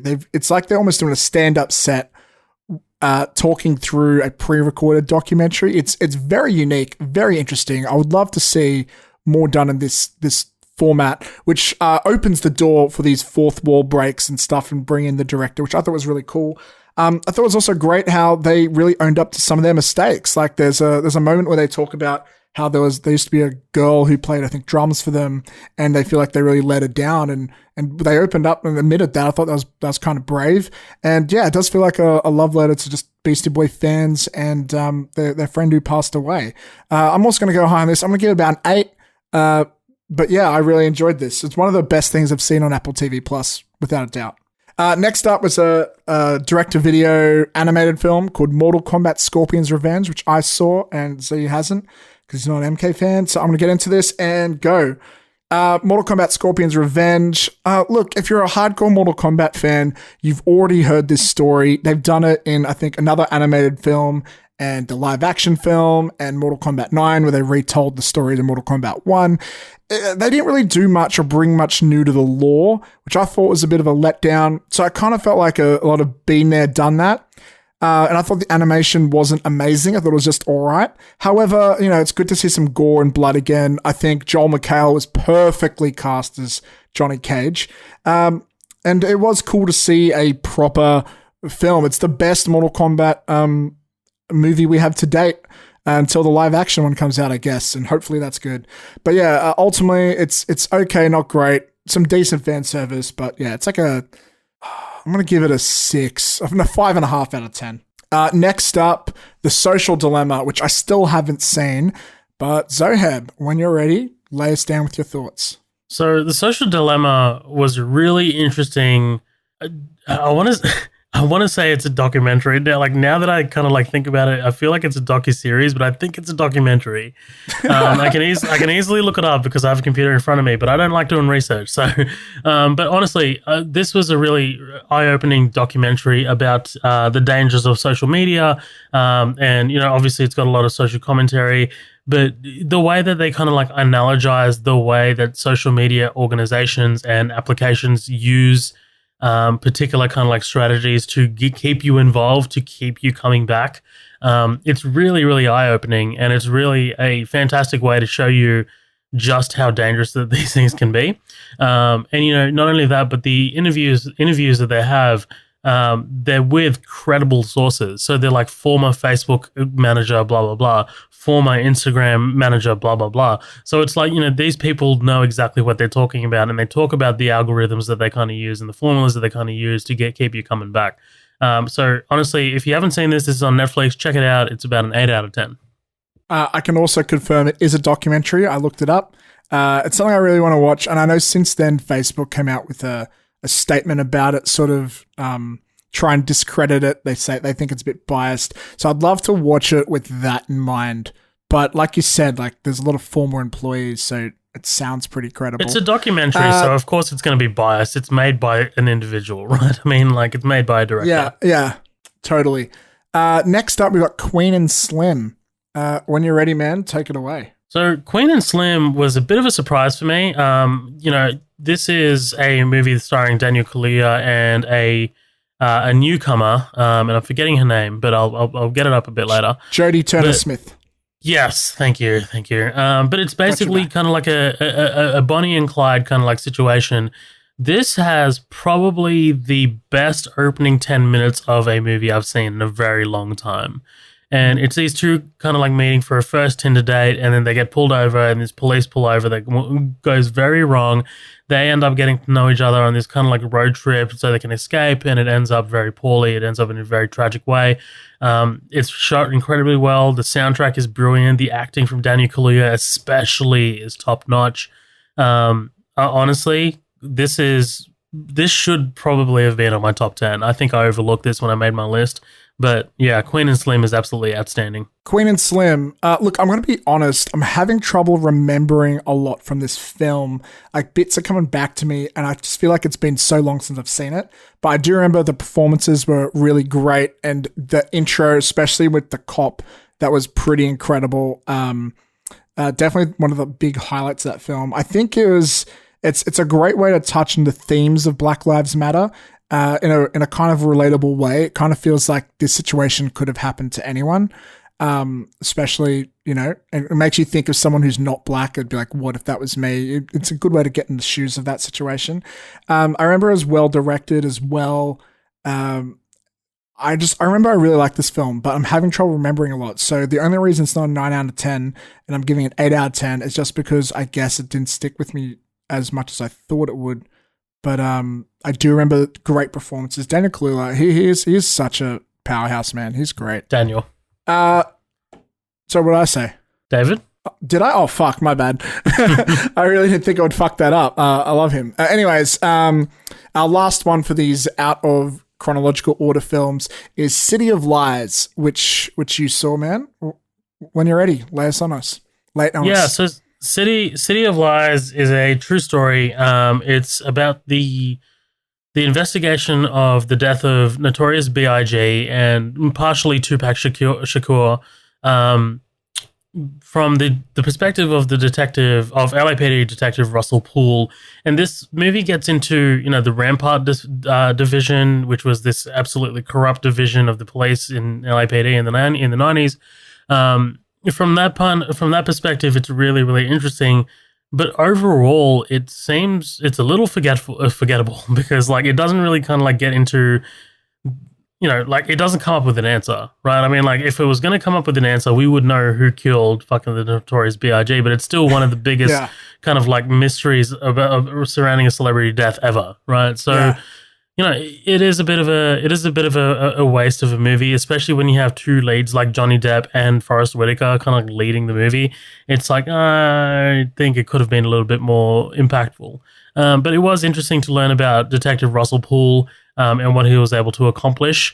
So if you come at it like wanting to see a movie about the Rampart division, you might really enjoy it. If you come at it wanting to see a movie about the death of Notorious B.I.G., it might come off as a bit disappointing. So probably a 7 out of 10. Yeah. That movie, I remember I really wanted to watch it because a trailer dropped like right after I saw a thing on it on those deaths on Netflix. But I remember it was delayed for ages. I also just want to quickly fact check you here. Real quick, you said it's about like a little bit about the death of Tupac. Tupac's actually alive. My brother's uncle's neighbor's cousin saw him at a shopping center once a few years back. So yeah, Tupac's alive, guys. He's hiding with Elvis. Anyways, now we're going to get into the chronological ones here. We're going to start with The Grudge in January, end on Sound of Metal in December. Let's get into this, man. I can't wait. First up is The Grudge. You did not see this one, I believe, right? It's just me? No, I did see this one. You did? Okay, cool. Yeah. We'll kick us off with your thoughts on The Grudge. This was a terrible movie. Yeah. This was honestly the worst, probably the worst movie I saw this year, because it was forgettable. It was really cliche. It had no identity. Like, you know, like there was nothing about it that made it. It's like there was not. Okay, look, again, I'm not one of those people who are like, why does this movie exist? I think, you know, behind the scenes, there's always a reason for a movie to exist, but this particular like time around, I was like, why does this second version of The Grudge exist? Second American version of The Grudge exist? And it just couldn't justify itself. And it was just very boring and dragged throughout. And I fucking almost fell asleep, dude. If it wasn't for my girlfriend nudging me in the ribs, I wouldn't have stayed awake. And it was just an incredibly lazy remake. So honestly, I'm going to give it the lowest score that I can probably give it. Probably a 0. I think I did give it a 0 on the episode. I don't think we've ever given a 0 before, have we? I'm giving it a fucking 0. Damn. Okay. Yeah, look, guys, there's no other way to put it. The Grudge is not very good. It, kind of like what I said with The Vigil, it doesn't even attempt really to scare you much. It's mostly just tries to go for creepy.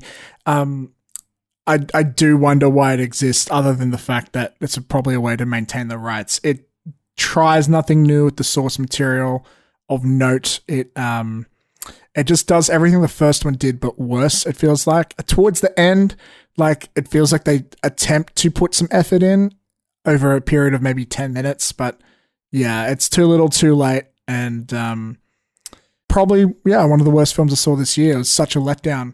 I'm going to give it a 2. I don't think I've ever given a 1 before. I think 2 is as low as... No, I'll give it a 1. It's really not that. No, it's 2. It's still better than Mile 22. Nothing will be as bad as that. Moving on though, Doolittle. Oh no, sorry. Bad Boys for Life. When you're ready, man. So Bad Boys for Life. I think, you know, we kind of like. Well, I kind of went into it being a little with a little bit of trepidation because Michael Bay is not back to direct. And you know, you can say what you want about those first two Michael Bay directed Bad Boys movies, but they were fun. They were fun to me. And you can talk shit about Michael Bay all you want, but I think he makes entertaining films more or less, right? I mean, like, you know, outside of Pearl Harbor, like, you know, like he makes pretty entertaining movies. So, you know, with these two directors, Bilal Fallah and Adil El Arbi, who by the way, are now directing episodes of Miss Marvel, which is really cool. They kind of like brought something fresh to the table. Like, you know, like it still fits that tone and style of Michael Bay, like that very like overproduced, like low angle, like cool, like cinematography. Yes. You know, the bickering between, you know, the two leads, the bad boys themselves is all there. The action sequences, while they're not as spectacle laden as Michael Bay's ones, they're still great. They're still great to watch. And honestly, I think this is, you know, if I'm making my top 10, which I already have, this would probably be my number 11. Like this was very close to getting in there because I really enjoyed this movie from start to finish. And I watched it again very recently, and I thought it was as strong as the first time I saw it. So yeah, honestly, check this out if you haven't already. It's probably an 8 out of 10. I don't really have anything more to say because I agree with every point you had there. I think it's kind of amazing how they were able to capture the feeling and essence of the first two films, but it still felt a bit more modern. It got like appropriately mature at sometimes when it comes to like their age. It was cool that they tackled those themes. And I really enjoyed the action. The bickering between Will and Martin was great. They had such great chemistry. It's great to see they've still got it after all these years. This is a really fun movie. Actually, if I was to look at it now, maybe one of the best action movies of 2020. Yeah, I think it definitely in my top 3. Of action films. Very good. I'm going to give it a 8.5 out of 10. Really enjoyed it. Next up, we have Dolittle.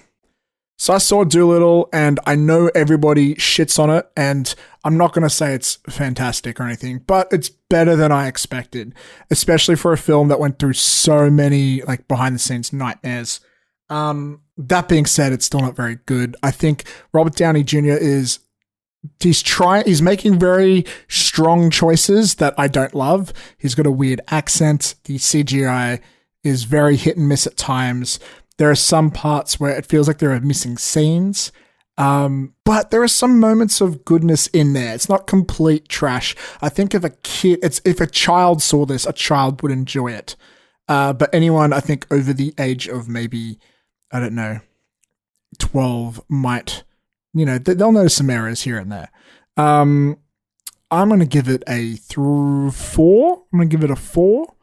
But yeah, I wouldn't watch it again personally. That's probably the nicest review anyone's ever given Dolittle, by the way. That was that was absolutely glowing.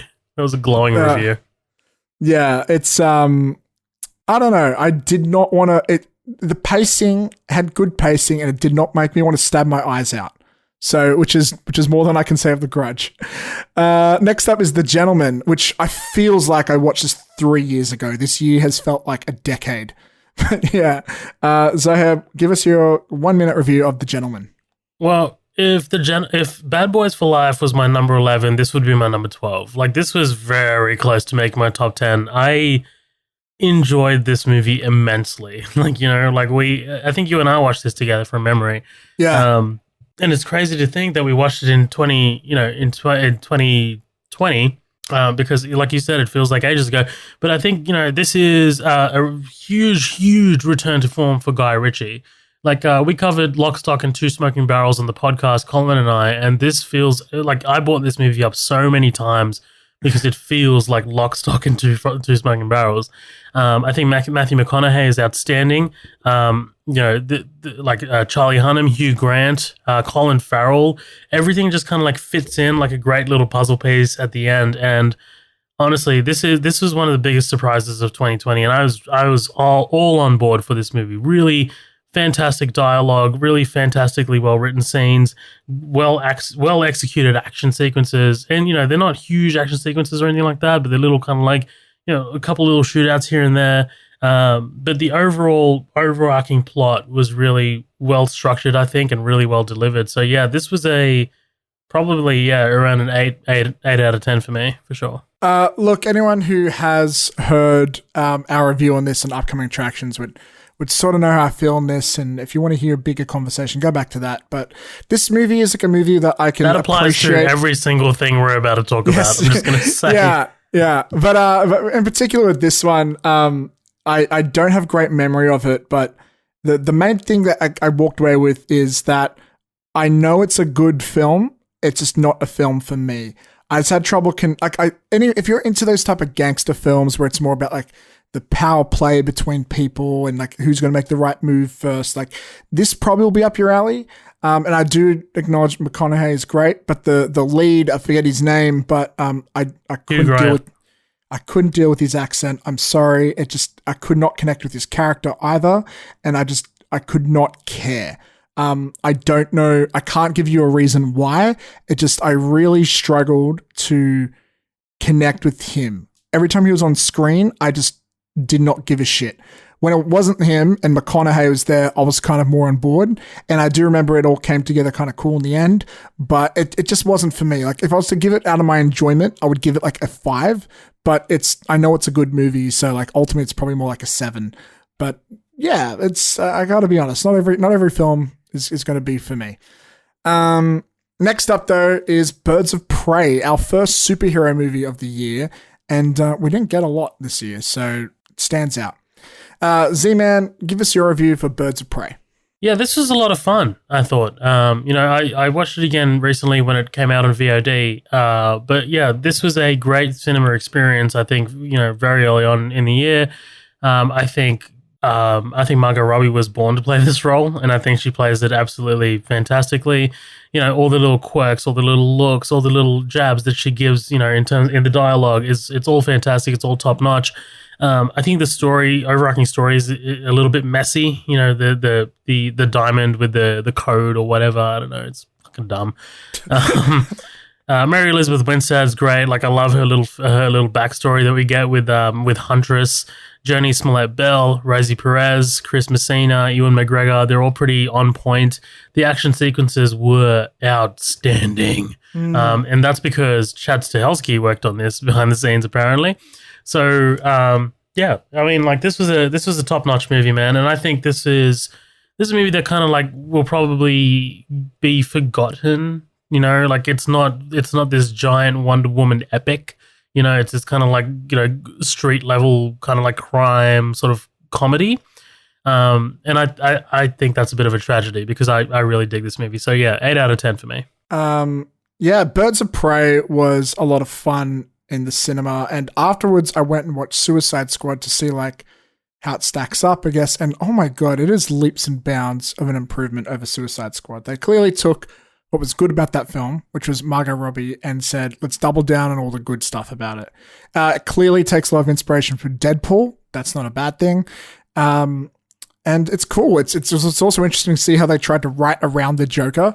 I think they actually were very successful in that, which I think would have been a massive challenge in the writer's room, I guess.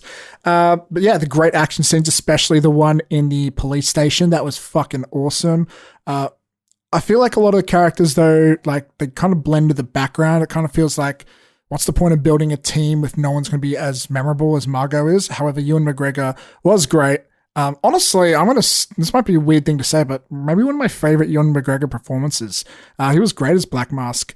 And visually, like the camera work was really great too. I loved all the outfits as well. I'm going to give it an 8 out of 10. One of the better blockbusters of the year for sure. Next up is Sonic the Hedgehog. That's on me. Speaking of decent blockbusters that were a surprise, well, I don't think Birds of Prey was a surprise, but Sonic the Hedgehog was a huge surprise.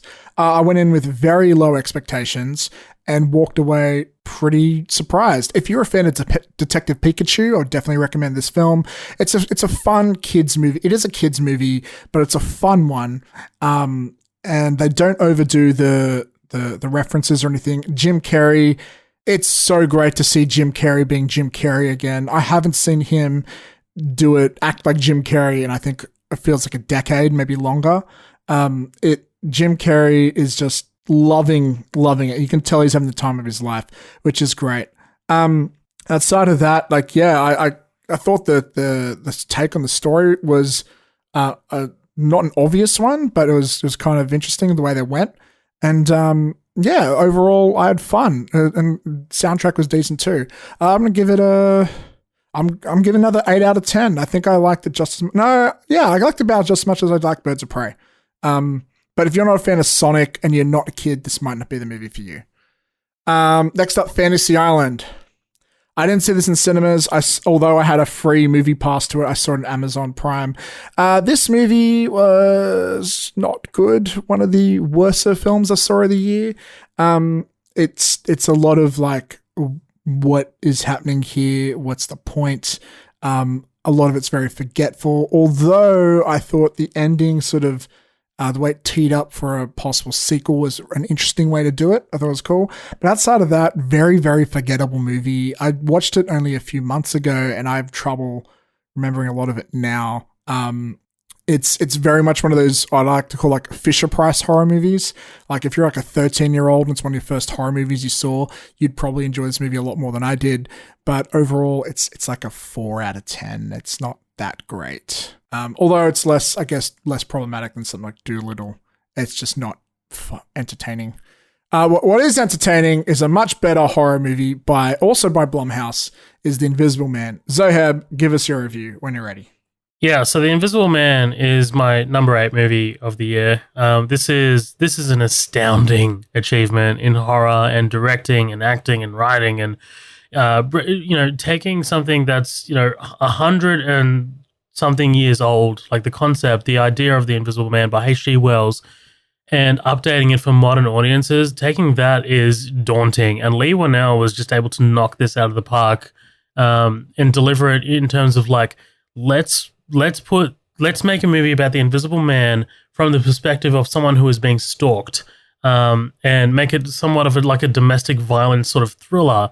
And to me, man, it worked leaps and bounds. There are elements in here, there are things in here that he's just doing so subtly, and things that you don't really catch on the first watch, like just even at the start when she escapes from his house, like how she has to forcibly move her arm away. His arm away around her, and it's just like that really possessiveness that really speaks to it. It's awesome, dude. Really, really fantastic thriller. For sure, check it out. This is a 9 out of 10 for me. Yeah. So The Invisible Man, I haven't made a top 10 list of the year, but Invisible Man is a strong contender for number 1. Maybe my favorite film of the year. Of all the films I saw this year, this is the one I rewatched the most. I think maybe 3 or 4 times at least. I think Leigh Whannell's direction is incredible. I think the way it builds up, like you feel paranoid, not just the lead, but you feel paranoid. The way he lingers on the shots makes you wonder, is something there in the background? You have no idea. It's incredible. And also, by the way, I'm not sure if we mentioned, sorry, I really apologize for interrupting. Okay, it's okay. They actually had him there. Like when they linger away, they actually had him there, but they erased him. So you don't know where, like when they had him there or not. And it's awesome. It fucks with you. It's pretty awesome, right? And this is without a doubt the best performance I think I've seen from Elizabeth Moss. She is incredible in this movie, mixed with an incredible directing, amazing aesthetics. This might be a flawless horror film. I really struggle thinking of criticisms. It's one of the best horror films I've seen in a while, and there's been a lot of great ones lately. I'm going to give it a 9.5 out of 10. I honestly can't think of how you would make this film any better. Good soundtrack too. Good score. Next is Onward. You didn't watch Onward, did you? No. All right. Onward is, I think it's Pixar. Or is it Disney? It is Pixar. I think Pixar. Yeah. Look, it's fine. It's all right. It falls into the formulaic plot that a lot of these Pixar films fall into. But as like Pixar always does, it still has a lot of heart and it still has a lot of unique concepts, even though this concept isn't that unique, which is of, it's kind of basically what Bright did. What if the like fantasy medieval times and shit was in the real world? And they do have some interesting ways that they tackle that. And it's a great, like, if you're a fan of things like, I know, fantasy and Dungeons and Dragons, you'll probably like the way they play with those tropes here. And that's a really good story about like love and family and a lot of family stuff there. Tom Holland and Chris Pratt have good chemistry, or at least it feels like that. And yeah, it's fun. It's just, I definitely wouldn't put it in my top 5 Pixar films, but still a great film. I'd give it about a 7 out of 10. Next up is The Way Back, which Zoheb saw. When you're ready, man, take it away. Yeah, so The Way Back is a movie starring Ben Affleck, and it's about, God damn it, it's going to be tough to remember this. It's about an alcoholic, someone, a recovering alcoholic who takes on the coaching position of a basketball team of his former school that he used to attend. And basically he used to be this great guy. He used to be this very prospective guy who had a lot of potential, until he fell into some personal troubles, and ended up basically drinking himself away. And it's a really, honestly, the title says it all. It's all about the way back. It's all about redemption. It's all about, finding yourself, finding your place in life, and finding something that you're good at doing, so much so that your demons don't let themselves near you, so much so that, they don't fucking drag you down to hell or anything like that. But it's all about recovery. And honestly, this is a personal story for Ben Affleck, because he left rehab, and literally on his way walking out of rehab, he accepted this role because this role meant so much to him. So, and you can definitely feel that this should have been on my top 10, but I think, my top 10 was very kind of like competitive. So, this I would give this probably an 8 and a half even. Damn. Speaking of films you might have trouble remembering, I know I'm having trouble remembering much about this film. Our next one is Spencer Confidential, which is on Netflix. When you're ready. I didn't watch it. Oh, I thought you did. No, I swear you watched it. I didn't review it. Oh. No. Oh, okay. So it's just me. Okay, that's going to make this even harder. Spencer Confidential. Why, because you can't remember shit about it? It's kind of a forgettable action flick. It's not that memorable. It's fine. It does nothing wrong. It does nothing offensive. It's just there. If you want a okay action movie to watch on a Sunday night, you could watch this. Winston Duke is fine. Mark Wahlberg is being as Mark Wahlberg as he can be. I do feel like I'm going to fuck her name up wrong. Eliza Schlesinger, who I know I fucked up her name. She's an amazing stand-up comedian, one of my favorite female stand-up comics by far, but she's absolutely wasted in this film. Mark Maron is okay. He doesn't really have much to do. And I know the trailers really forced the fact that Post Malone's in this, but he's barely in the film. It's essentially, he cameos in 2 scenes and that's it. Outside of that, I don't think I even remember much. It's fine. I'm going to give it a 5 out of 10. Next up, what is next on our list? We have Bloodshot. One of the last big films I think I saw in cinema before the lockdown happened here in Sydney. I know you saw this one. So when you're ready, lay it on me. Bloodshot. I forgot everything about this movie.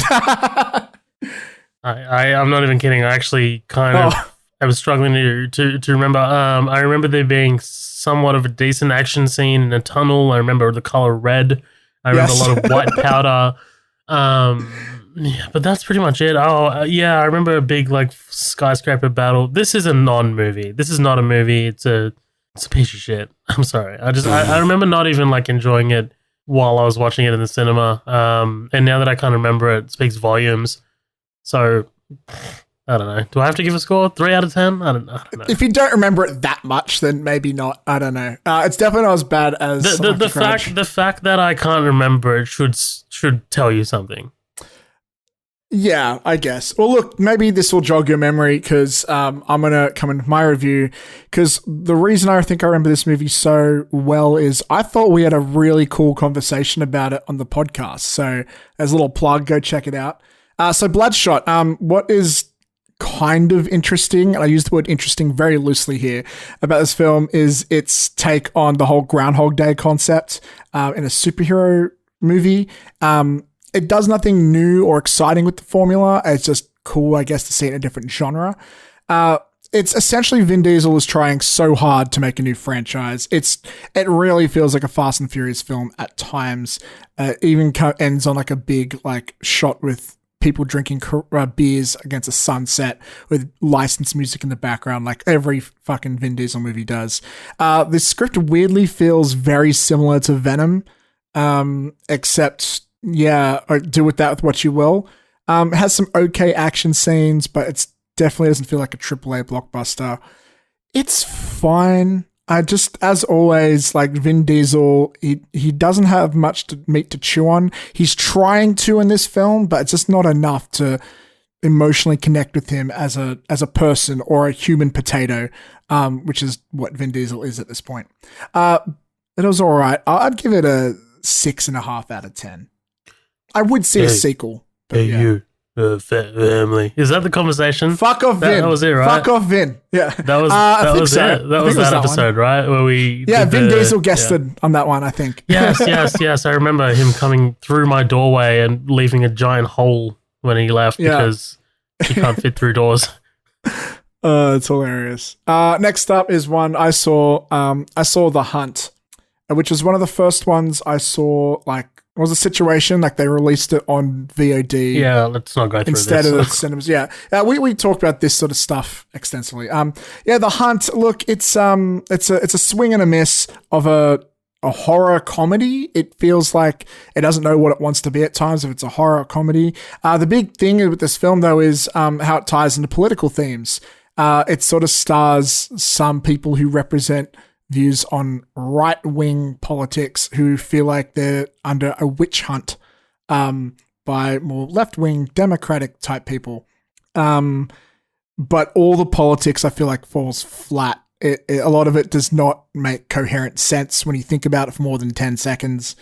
I felt like the star, I'm going to pull her name up here in a second, she is capable of great things, but she doesn't really have much. She doesn't use it here, which feels like a waste. There are some decent kills, I guess, and the final action scene is pretty cool. But outside of that, I can't really recommend it. It's not great. I'm going to give it a 4 out of 10. Next up, though, is another film she's in, is Coffee and Kareem, which is a film I saw on Netflix, and you did not, but you can see it on Netflix now. I'm just trying to pull it up now so I can get the name of the actress.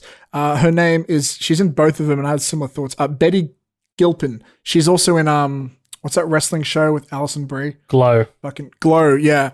So anyways, Coffee and Kareem is a comedy starring, is it Ed Helms? Yeah, Ed Helms, and this kid who plays Kareem, who's really funny. And it's sort of, it feels like they want to talk about, it's a story of this white cop and this black kid, and they team up together on a buddy cop movie. And it feels like they want to talk about like race relations with the police, but they don't, like they barely bring it up. And it feels like a huge missed opportunity, especially since I think shortly after this, I think it's when Black Lives Matter happened, it really kicked in. But you know, this film has got smashed in reviews, but I remember laughing out loud. I remember actually finding it kind of funny. The problem is I don't really remember any of these jokes, so I'm guessing it maybe is not that funny. But Betty was like, she showed potential to be a good dramatic actress in this, which was kind of cool because it's one of those comedy films where the third act, it just becomes an action movie. But unfortunately then, like, it's just, they lose all the jokes. There's also I can't remember her name, but this woman plays the wife. She was pretty good in it too. I am starting to forget it though, so I guess it's not as great as I remember it. I'm going to give it a 5 out of 10 because I don't remember too much, but I remember enjoying it. Next up, we have Extraction, also one of the better action films this year, I think. Available on Netflix now. Zoheb, what are your thoughts? Yeah, so this was the second Russo brothers Agbo film to come out. The first one being 21 Bridges, you know, the Chadwick Boseman. Yeah. This was awesome, dude. So this one was directed by a guy named Sam Hargrave. And he directed the shit out of this movie. Like in terms of like, not just the action, but you know, the smaller moments as well between the kid and Chris Hemsworth. You know, the long take action sequences are absolutely outstanding. It was good, man. Like some great villains in there as well. It was fun from start to finish. I really enjoyed this, and I really want to go watch this again. This actually made my top 10. Like I was not expecting this to make my top 10. This was my number 9. So yeah, I really, really enjoyed Extraction. Oh, sorry, I'm gonna give it a score 9 out of 10. Extraction, like probably the best action film of the year. If not, it's definitely got the best action scenes, I think, of the year, probably. Just, mostly for that big middle action set piece, which feels like a 20-minute long take. It's not an actual long take. They clearly have stitching, but it's great. Outside of that, there are some other cool action scenes, and Chris Hemsworth is great in a role like this. But I do remember thinking, like, there's not much going on story-wise, but I guess you don't really watch a film like this for the story. Big recommendation for anyone who's a fan of stuff like John Wick. It was really well done action scenes. There's nothing really else there, but I guess for most people who want to see a film like this, that's okay. I'm going to give it I guess I'll give it a 9 out of 10 because that middle action scene is just that good. It's kind of like Up, it's known for like one really cool scene. But yeah, anyways, next up we have The Wrong Missy. The Wrong Missy, it's on Netflix starring, what's his name? David Spade. And forget her name, but she's Lauren got googly Lapkus. eyes. That's it. She's trying really hard to do like a classic Jim Carrey sort of style. I wouldn't say it's slapstick, but it's very like animated. And I've got to give her credit. She is pulling it off. She's just pulling it off in a movie that's not amazing or anything. I think this film might be funnier to chicks than it would be dudes. That's just a theory. And I know this film has got a lot of flack, but I also thought it wasn't that bad. I'm going to give it a 6 out of 10. I thought it was okay. It wasn't too bad. It was all right, I guess. But an impossible concept. No one would, I think, make that mistake of inviting the wrong Missy. Who meets someone named Missy and there's two? Yeah. Kind of a dumb premise, but I guess it's a comedy movie. They can work on dumb premises. Next is Scoob. Scoob, which is the new animated Scooby-Doo film. Nothing like the live action ones. This one is trying so hard to set up an animated extended universe for Hanna-Barbera characters, and it does not feel organic. Whenever they're doing stuff like that is when the film's at its weakest, but it's at strongest when it's trying to be a Scooby-Doo film with the Scooby-Doo characters. The new voice actors are great. I particularly remember liking Zac Efron as Fred. Although the new people, I forget who it is, doing the voices of Scoob and Shaggy are just basically impersonating the original Scoob and Shaggy, so I don't know why they couldn't get the original voice actors. It's fine, cool film to show you kids, but for us adults, probably skippable. Yeah, I'm going to give it a 6 out of 10. Next up, we have The High Note. When you're ready, dude. Yeah, so this was a movie I didn't really talk about on the podcast because I watched it a bit later on, but this is great and pretty surprising. It's a rom-com of sorts. It stars Dakota Johnson. Actually, let me give you some actors that kind of like might blow you away. Yeah, Dakota I haven't heard Johnson, of this one at all. Yeah, Dakota Johnson, Ice Cube, Bill Pullman, June Diane Raphael. And Tracy Ellis Ross, but like this story, this was actually really touching. Basically, Dakota Johnson plays Tracy Ellis Ross's kind of like personal assistant, and Tracy Ellis Ross is this giant kind of like pop star, like she's this big like singer, and Dakota Johnson. Tracy Ellis Ross treats her like shit. Dakota Johnson is trying to find her own way throughout, through the industry. She's trying to be famous herself. She's also got some father issues. I don't want to spoil it too much, but I remember this trailer. Yeah, this was a big surprise, and I really enjoyed it. 7 out of 10 for me. I just can't imagine a scene as June Diane Raphael and Dakota Johnson and Ice Cube and three of them in the same room. It happens. Bonkers to me. Cool. Sorry, would you give that a 10? What was 7. That? Okay, cool.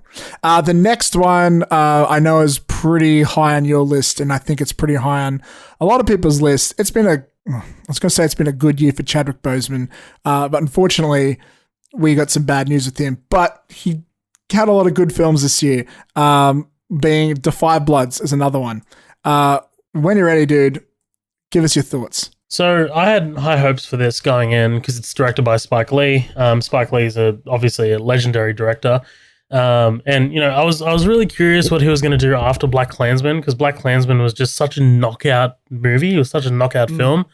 But this was different. This was good in a different way. And, it's these 4 gentlemen who go back to Vietnam to essentially find this gold and also retrieve their dead friend's body or ashes, or I can't fully remember, but They find themselves, they lose themselves. It's man, this is such a powerful movie. I remember turning it off and I nearly fucking cried, dude. Delroy Lindo is going to be nominated for Best Supporting Actor, and he might win. As he should. He is fucking incredible. But I remember this was the first time I watched a movie, and Chadwick Boseman entered the screen, and I'm like, Chadwick, you are not looking good. Like, he looked very thin in a lot of scenes. But yeah, this is really well shot, really well directed, really well scored, acted, pretty much all over the board. This made my number 7 on my top 10 list. So yeah, definitely a 9 out of 10 for sure. I low-key wish The Five Bloods was made you number 5 and The Trial of Chicago 7 made you number 7 just for like OCD reasons. The Five Bloods. What can I say? Like you said, visionary director with a visionary vision, I think. What I think was really cool about this film, besides the emotional story it had to tell with some superb acting and directing, was the way it treated like flashbacks with like the aspect ratios and stuff. I thought that was really interesting and really cool. It was very like visually got me there. Overall just a powerful story with some powerful performances. I don't really have much else to say on that because that was just such a strong takeaway and just it's just a good movie, man. Definitely Oscar contender, 9 out of 10. Next up is The King of Staten Island. When you're ready, lay it on us. Yeah, I like this. This was really touching. And, Pete Davidson is not a person that I'm really familiar with, comedian-wise or acting-wise or anything like that. But I did know going into this that he lost his father in 9/11, and his father was a firefighter. So this kind of made the entire story and the whole arc and everything a lot more touching. It is incredibly hilarious at points, but it's more poignant than funny. That in itself falls into Judd Apatow's wheelhouse. I think a lot of people get mixed up with Judd Apatow when he produces movies like Superbad that are more funny than poignant.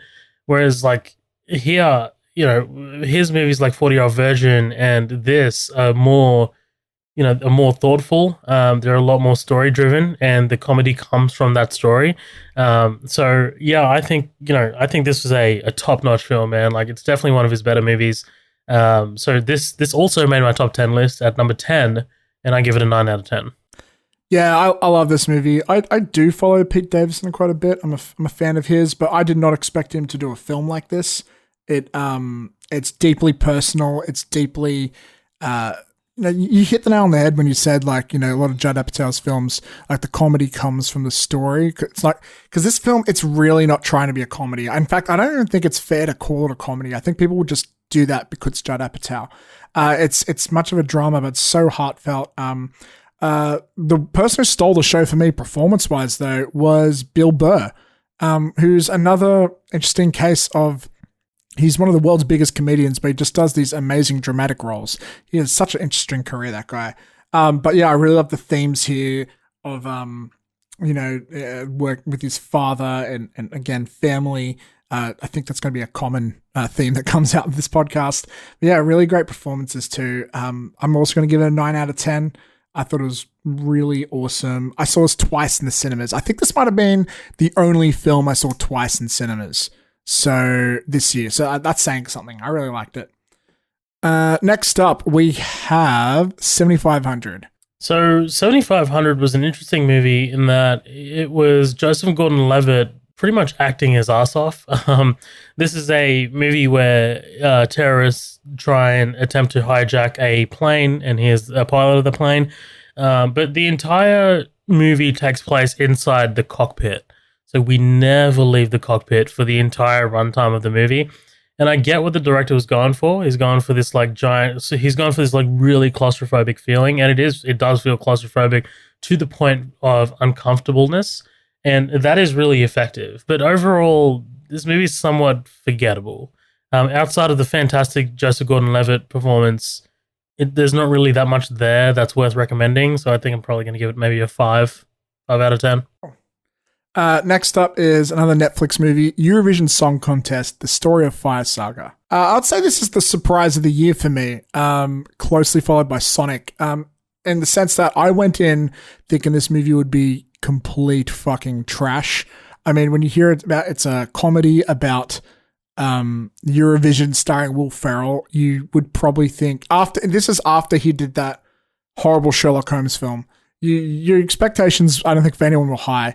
But I know some people who are fucking obsessed with this movie, and I watched it twice just because the first time I liked it, and I was literally in disbelief that it was a good movie. Like, I couldn't believe it, so I watched it again, and I might have enjoyed it even more the second time. I think part of that reason is knowing how deeply personal this was to Will Ferrell, because apparently he's a huge fan of Eurovision. I think his wife is Swedish, and so it's a big thing in their family.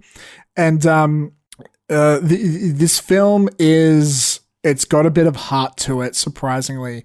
And the final song, I think, is a strong Oscar contender for best song. It's very heartfelt and emotional, and there's a cool story beat where these Icelandic people, they know they can't sing in Icelandic at Eurovision because basically you're expected to lose if you don't sing in English. And then halfway through this song, it switches languages, and it's this weirdly powerful moment in such a dumb film. And it is dumb. My biggest criticism, though, I'm going to go a bit longer than I'm supposed to, but Will Ferrell he's so much older than everyone in the cast. They try and age him down, but he feels out of place, and he's definitely the worst singer in a musical film. So I kind of hate to say this, but I wish he was recast. But yeah, overall, surprisingly decent film. I'm going to give it a 7 out of 10. Next up is a film I really was planning to see, but I didn't get a chance to.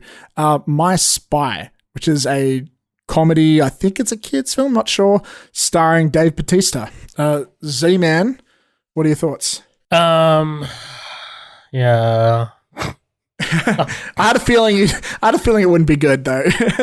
Okay, look, ever since I got in a relationship, I've been subjected to some schlock. Look, man, a lot of the films I've defended this episode is because of the same reason. Well, you just gave Eurovision 7 out of 10, so I'm kidding. But this reminded me, okay, look, this is all I'm going to say for the review. This reminded me of The Pacifier with Vin Diesel. Which is an old movie. Basically, he's playing this muscle-bound kind of CIA operative who has to live amongst normal people, kind of undercover. This is exactly that, except not funny, because The Pacifier is actually kind of funny. This is bad. I mean, I almost fell asleep multiple times. 3 out of 10. I mean, Dave Bautista's really trying here. But man, this is like Dave Bautista's The Tooth Fairy. Yeah, I think it's a really interesting trope, and I don't know. I think it's more of a subgenre. I don't think it's a trope. I think it's more of a subgenre at this point. Yeah, I guess it's ever since Schwarzenegger did Kindergarten Cop, it's been the road to success for any muscly male actor who wants to be being an action is they have to have one kids movie where they play a strong man teamed up with kids, and then we had The Tooth Fairy, we had Pacifier. There's another film this year for John Cena called Playing with Fire, which I saw straight away. I'm like, oh, here's The Pacifier. It's his Kindergarten Cop. Which is kind of the only reason why I wanted to see this. I also wanted to see Stuber that he was in this year, but I missed that. Okay, moving on though. What is next on our list? We have, here's a good one. Hamilton, which technically isn't a film. It's a recording of a musical posted to Disney Plus for an insane amount of money, but everybody loves it. Everybody wants to talk about it, so that's what makes the list. What are your thoughts on Hamilton? Well, the fact that it's not a film is kind of up to debate, and a lot of people have been debating whether it is a film or not. I'm not going to get into this. I think it's a bit of both. I think it's a hybrid. I don't think it falls into either category, whether it's a musical recording or a film, but I really enjoyed it. And, it's, 3 hours long? It doesn't feel like it, but yeah. It doesn't feel like it, and it's really entertaining. And Lin-Manuel Miranda and the rest of the cast did an outstanding job of teaching me history that I had no idea about.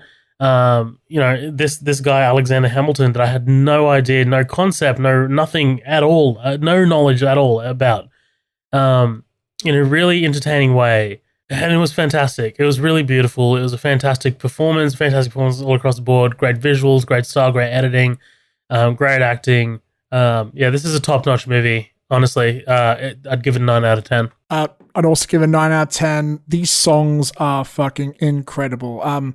I believe it's the first of its kind. I'm probably wrong, but it's like it takes a focus on rap in a musical.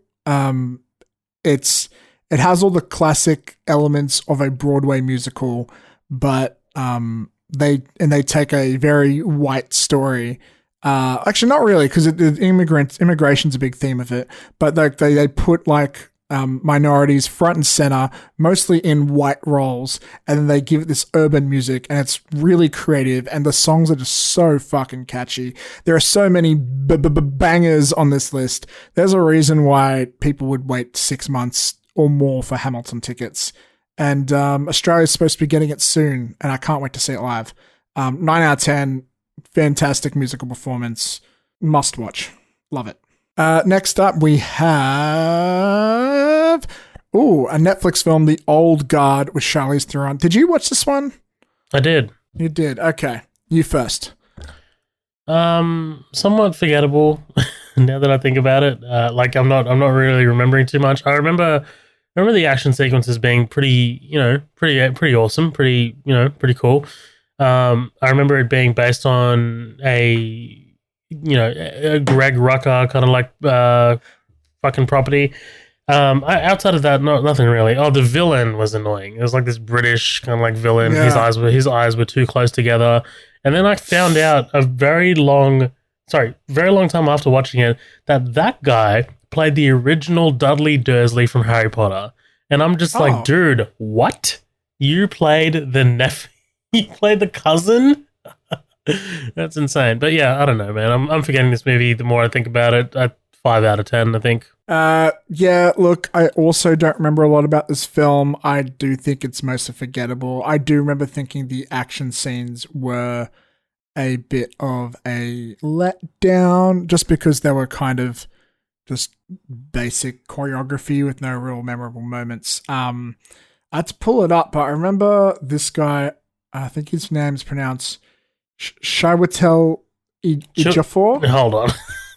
You're so bad at Chiwetel. I'm so bad at names. Chiwetel Ejiofor. How did you get that? Wow. Anyways, because he's an Oscar nominated actor. Well, yeah. Well, it shows because he was pretty good. Like I felt like he was definitely in like. While Charlize Theron is definitely better than this movie, she just blends into it. While he always feels like he deserves better because he's just such leagues above everybody else around him. I felt he was, but yeah, this movie was pretty forgettable. 5 out of 10, and that's generous. Next up, I didn't tell you that I saw this one, but I have, so I'll be giving my thoughts for the first time on this. You did tell me you saw this. Okay, well, I told you just before we recorded, but I haven't told you on it. No. You texted me. You were like, I'm watching Palm Springs. Yeah. Oh, yeah, okay, that's right. I did. Anyways, okay. Palm Springs. Your thoughts. Go. Solid. like really, really good take on the whole overblown Groundhog Day kind of like skit. Andy Samberg, this might be the first thing that I've ever liked Andy Samberg in. I'm not a big fan of Brooklyn Nine-Nine. Kristen Milioti is amazing. J.K. Simmons is really hilarious and touching. Like really, really touching. Like they share a great, great scene together. I thought that this was a great surprise. It actually also appears on my list of top 10. It's number 6. So yeah, man, top-notch movie, 9 out of 10 for me. This is another one of those films where I can acknowledge it's a good film, but I didn't love it. But it comes down to taste. Okay, first of all, what I will say is that I'm a diehard Andy Samberg fan. And with this, he's really turning down his Sambergness. So I think those people out there who find him annoying may like him for this role. That's not why I'm into it, though. Why I'm not crazy about it. It's so what I will say, it's a great take on time loop films. And in the sense that most of those films that do it, and you know, we've got another one this year, Bloodshot, and we've had Happy Death Day, and all these other films try and do something different. But what this film does, I think, differently to a lot of them is, while a lot of them are just like, this is the situation, deal with it, let's move on with the story. This film dives into the nitty gritty of it. They give you answers and they give you the world's logic and ways to work with it. And I find that kind of interesting. So if you're into sci-fi and that sort of stuff and on time travel and things like that, this movie is a high recommendation for you. However, I don't really give a shit about that stuff usually.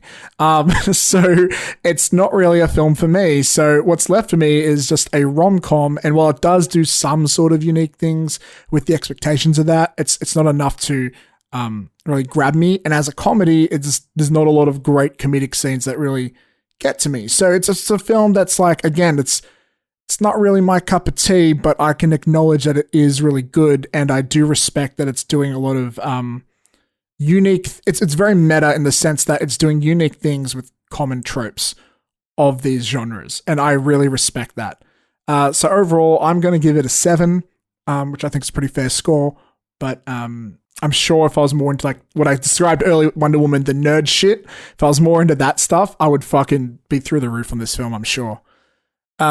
Next is American Pickle, which we saw in the cinemas as well. I think this was besides Wonder Woman, I think it's the last film we saw together.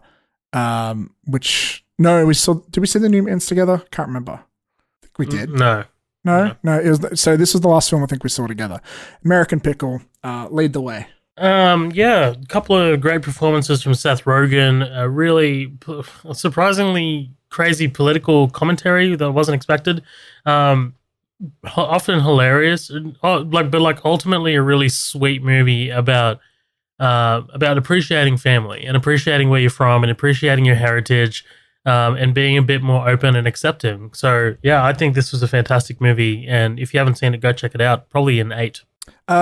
Look, I'm a diehard Seth Rogen fan, but this doesn't feel like a Seth Rogen film, just kind of in the same sense that Palm Springs doesn't really feel like an Andy Samberg project. But this is probably one of my favorite comedies of the year. Very heartfelt at times as well. I really like the tone and the directing of this. It's very like fantasy, like it's almost like it's a story, sort of like a fairy tale. Pretty funny, a lot of heart. I really liked it. I'm going to give it a 8. I'm going to give it an 8. And it's double the Rogen, so if you're a big Rogen fan, it's just for you. Next up is another Netflix movie, Project Power, starring, who was it? It was Jamie Foxx, and was it Justin Gordon-Levitt? Yes. Yeah, and Machine Gun Kelly had a big part in it too. Anyways, Project Power, take it away. I didn't watch it. Oh fuck! I keep thinking you saw all these movies. This is very unlike us. Usually we're more on the same page there. Okay, Project Power. It's one of the more blockbustery films I've seen as an exclusive Netflix movie. I think it's got a really interesting concept of these people who take a pill and you can get a power, but it's kind of like a different power every time. You don't really know what it's going to be. I think it's really interesting. The special effects are actually pretty cool. They're way better than I thought they would be. But overall, and I really liked the colors and the cinematography. I thought it was pretty cool. But the storyline was pretty... It was kind of forgettable. But I do really like this unique concept of take on superpowers. Like, it really feels like there's a bit of commentary about how like drugs ruin communities, like illegal drugs ruin communities, and the way gangs work. And I guess if a movie like Fat Man is kind of like the realistic way that Santa would be in the real world, then I guess this would be a way for superpowers in a completely different direction that something like The Boys went in. But yeah, I want to give it a 7 out of 10. Next up, we have Unhinged. Did you see this one, or was it just me? No, I saw this one. Okay. Well, when you're ready, tell us Unhinged. So this was the first movie back in cinemas after a while. I think. Oh no, we did see King of Staten Island, but like no, this was good. And I watched it again recently. I rented it. I watched it with my dad. Yeah, look, it's a slasher movie, somewhat disposable. Russell Crowe is pretty okay.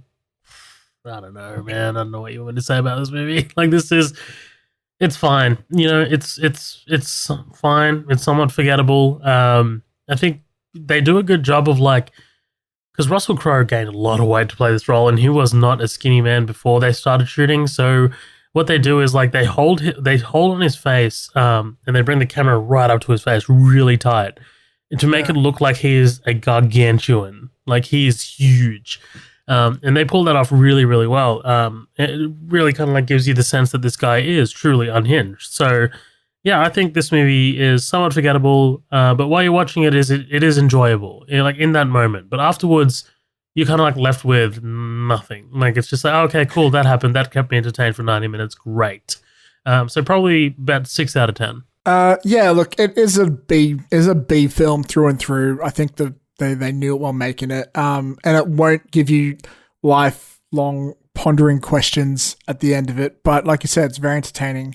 If you're a fan of slasher movies, this is a big recommendation because they take all the tropes and elements of a slasher and sort of put it in a unique, I would say, environment. Like, we don't really see a lot of slashers where it's like very modern settings, daylight, and weirdly believable. Like, the way things get done is pretty unbelievable, like the way how he steals phones, but you could believe that a man like this would exist to some extent. And like the way that they make him feel so intimidating, and even like his car approaching kind of intimidating, weirdly felt kind of fresh and unique because I haven't seen a horror movie like that do that before. It's definitely not like, I wouldn't pull it up there with Invisible Man or Halloween, but if you're into slashers, give it a shot because it is it's not a traditional slasher. It has that traditional slasher vibe, and it's done really well. I just remember seeing it in cinemas and thinking the sound really got to me. It made me really appreciate being back in the cinema. I'm going to give it a 7 out of 10, but it's a high 7. I really enjoyed it. Next one is the one we disagreed on the most throughout the year, but a very tentpole film, maybe the biggest, most important film of 2020, you could argue. Christopher Nolan's Tenet. So Z-Man, I know you can't keep this to a minute, but I don't think anyone could. And that's all about time. So when you're ready, shoot. I'm going to keep it to a minute. In fact, this is all I'll say about it. The more I see it, the more I fall in love with it. Like, I just keep finding new things to appreciate about it. So, yeah, I mean, look, it's perfect to me. I mean, I fucking love it. It ended up, surprisingly, it ended up at number 2 on my top 10 list. But this is a 10 out of 10 film, a 10 out of 10 cinema going experience, 10 out of 10 movie watching experience at home.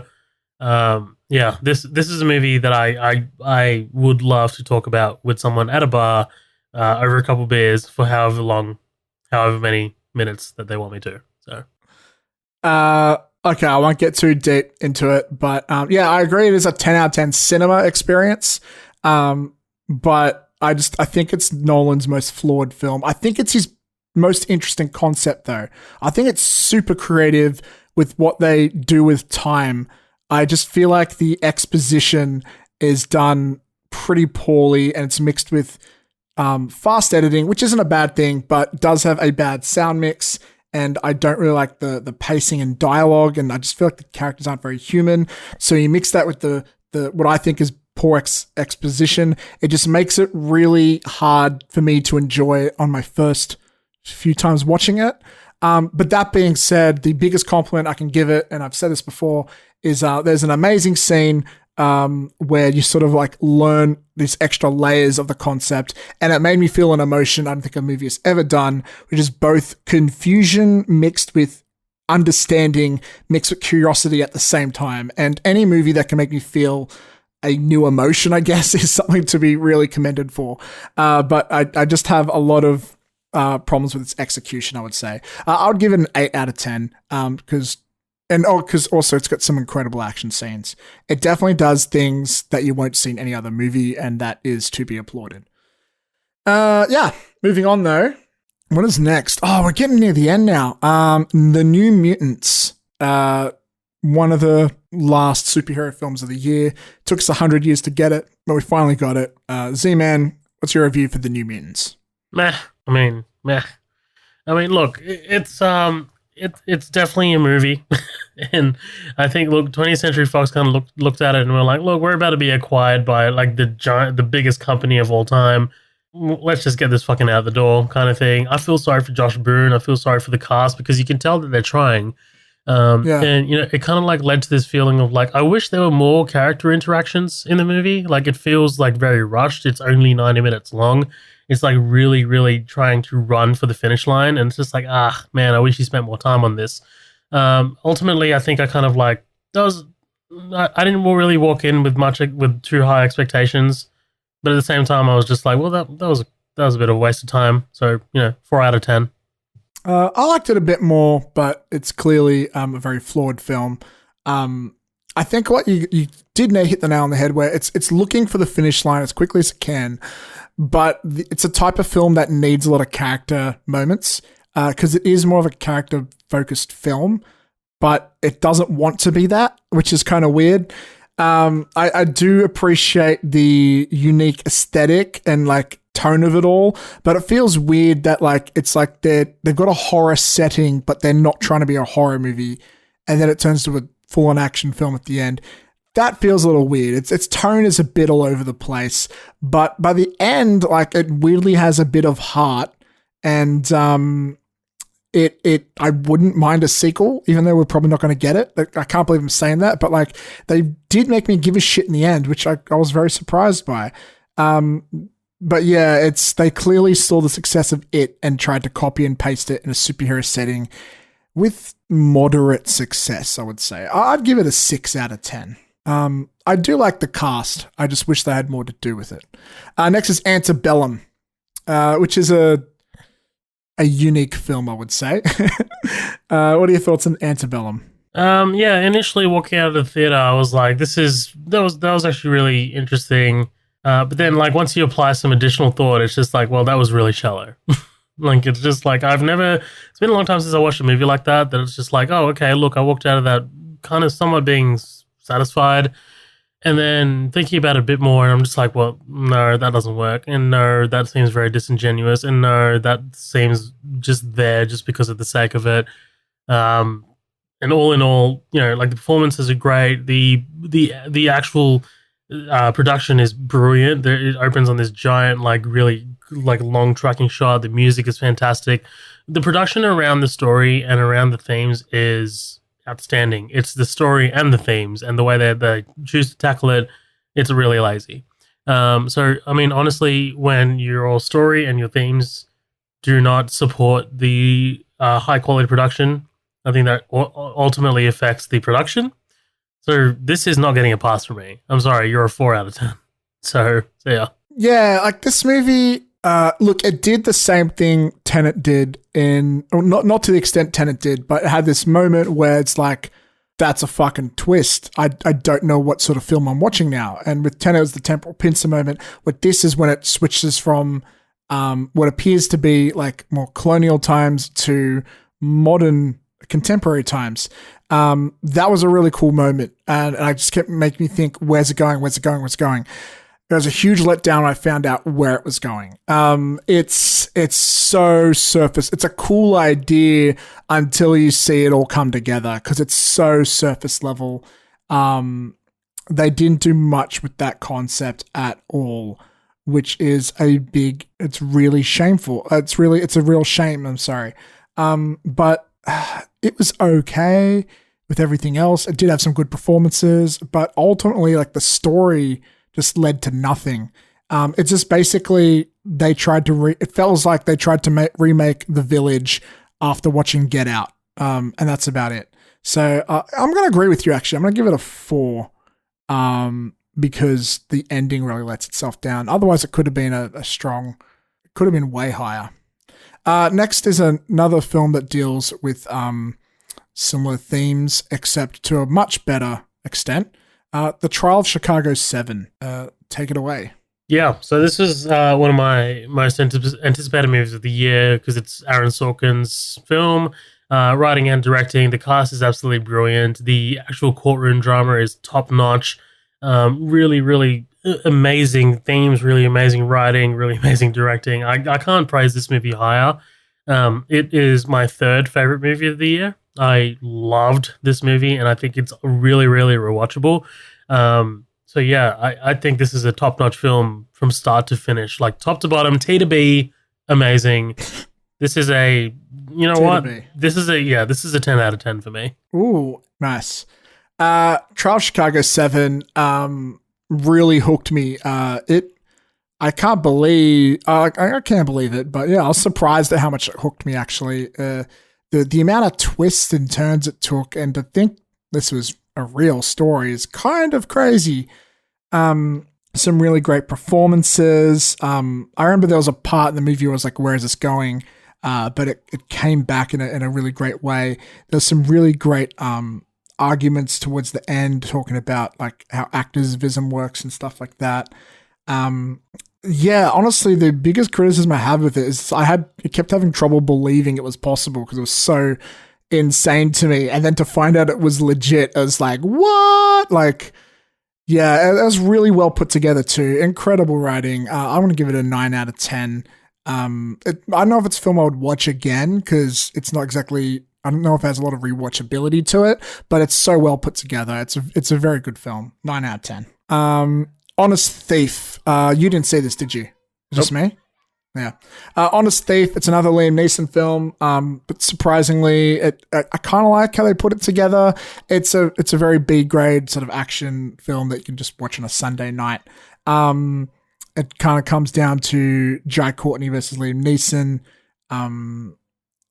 It's a little bit forgettable, I guess I could say. But I do like how they raise the stakes in it. I think there is good ways of putting, like, you know, the whole man against the world element to it. It's doing nothing particularly unique, but I still had a good time. I'm going to give it a 6 out of 10. Moving on to, we are so close to the finish line, folks. The Witches. And you didn't see this, did you? It was just me? Yeah. The Witches. So I'm going to be honest, I don't remember the original very much from what a lot of people tell me.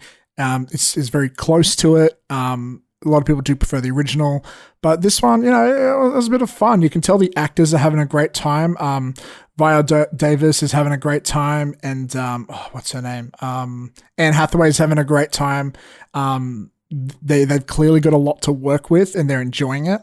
I thought it was really fun. It was a fun little kids movie. Not particularly deep or anything, but yeah, it was fun. I had a good time. I'll give it a 7 out of 10. Next up is Mank. Another Netflix one. Oh, sorry. I thought you wanted me to go. Sorry. So, yeah, Mank is a movie directed by David Fincher. It was disappointing. I'm just going to put it right out there. Because, look, when you're expecting a movie from David Fincher, you're expecting something great, you know, like not even good, like just that like next level up, like, you know. So his last movie was Gone Girl, but in between then he's done House of Cards and Mindhunter, and now he's back to film. And, you know, whilst this is a very personal story to him, because this story was, the actual script was written by his father, it's not very accessible, and it's very hard to find a way in if you're not doing research on the side. If you don't have your phone handy next to you to know who these guys are, who these actual historical figures are, you're not going to have a good time. And while I did, because I think I know a little bit more about the film industry, especially in that time period, than the normal kind of like cinema goer or film goer, it was still hard for me to find a way through. Like, you know, like it was still very hard for me to find a way in. And I think Mank, like Herman Mankiewicz, is an interesting character in its own, and he is fantastic in the movie. Gary Oldman is just knocking this out of the park. Like, he is one of my favorite actors of all time, and he just did not let me down. He was awesome. Cinematography is outstanding. The Trent Reznor and Atticus Ross score is fantastic. It's of the time. Charles Dance is fantastic as William Randolph Hearst. Amanda Seyfried. It's you know, all top notch, right? It's actually pretty fantastic.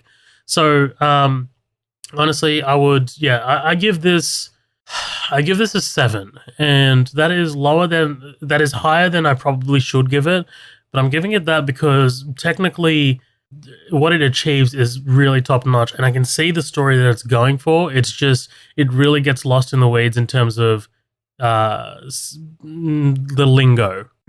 Yeah, I think I haven't seen it, but I think that's a real big sin to not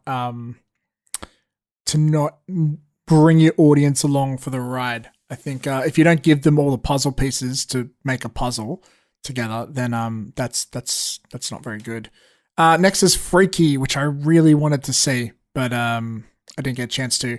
What are your thoughts on Freaky? Yeah, it was a fun movie, and a good take on the whole body swapped kind of like concept, because we haven't seen that in a horror movie, and it's done really not to full effect, because I think there is a little bit, it leaves a little to be desired. But Vince Vaughn is having the time of his life, and the young girl, unfortunately, I'm forgetting her name, but she is going to be playing Cassandra or whoever Lang, Ant-Man's daughter in the next Ant-Man movie. So yeah, look, it's a fun movie. It's a fun romp.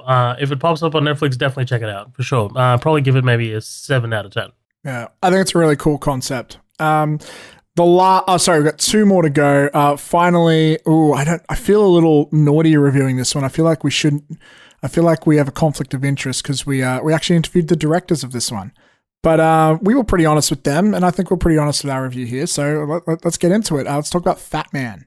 I don't know how we have a conflict of interest because we can talk about it, but I like this movie. I honestly did. Without any, even if we didn't review the directors, because I didn't know that I was going to be reviewing the directors when I talked about it in the episode. So yeah, that's true. That's true. Good point. I talked about loving this movie. I really enjoyed it. It felt like a Western. And it felt like a very fresh take on Christmas and Santa, and the whole idea of it was just really, really fresh and just a fantastic execution. And I think Mel Gibson and Walton Goggins did an outstanding job. Both of them were really, really fun to watch. So yeah, I had a great time with Fat Man. I'm going to give it an 8 out of 10. Yeah.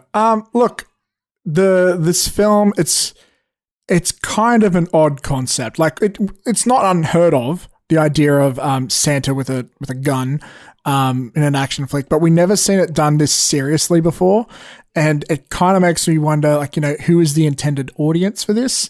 But if you're able to get over that, this film does some interesting stuff, like the way that they tackle the logic of it all, of the real world, of a real world Santa and the implications of that.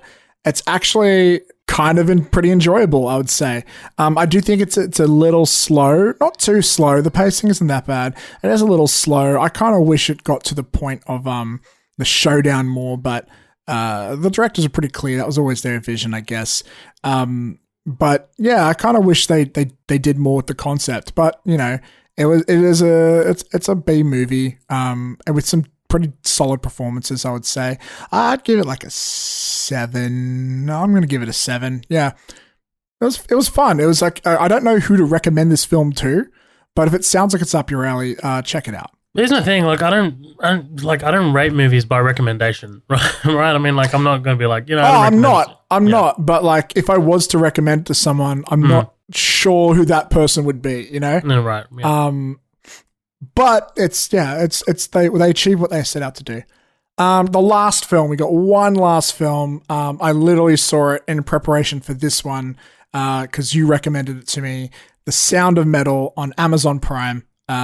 Kick us off with this, man. So this was my number 1 movie of 2020. And this beat out Tenet, beat out Trial of Chicago 7, Soul, Palm Springs, Defy Bloods, Invisible Man, whatever. This movie was incredibly touching, with a fantastic lead performance from Riz Ahmed.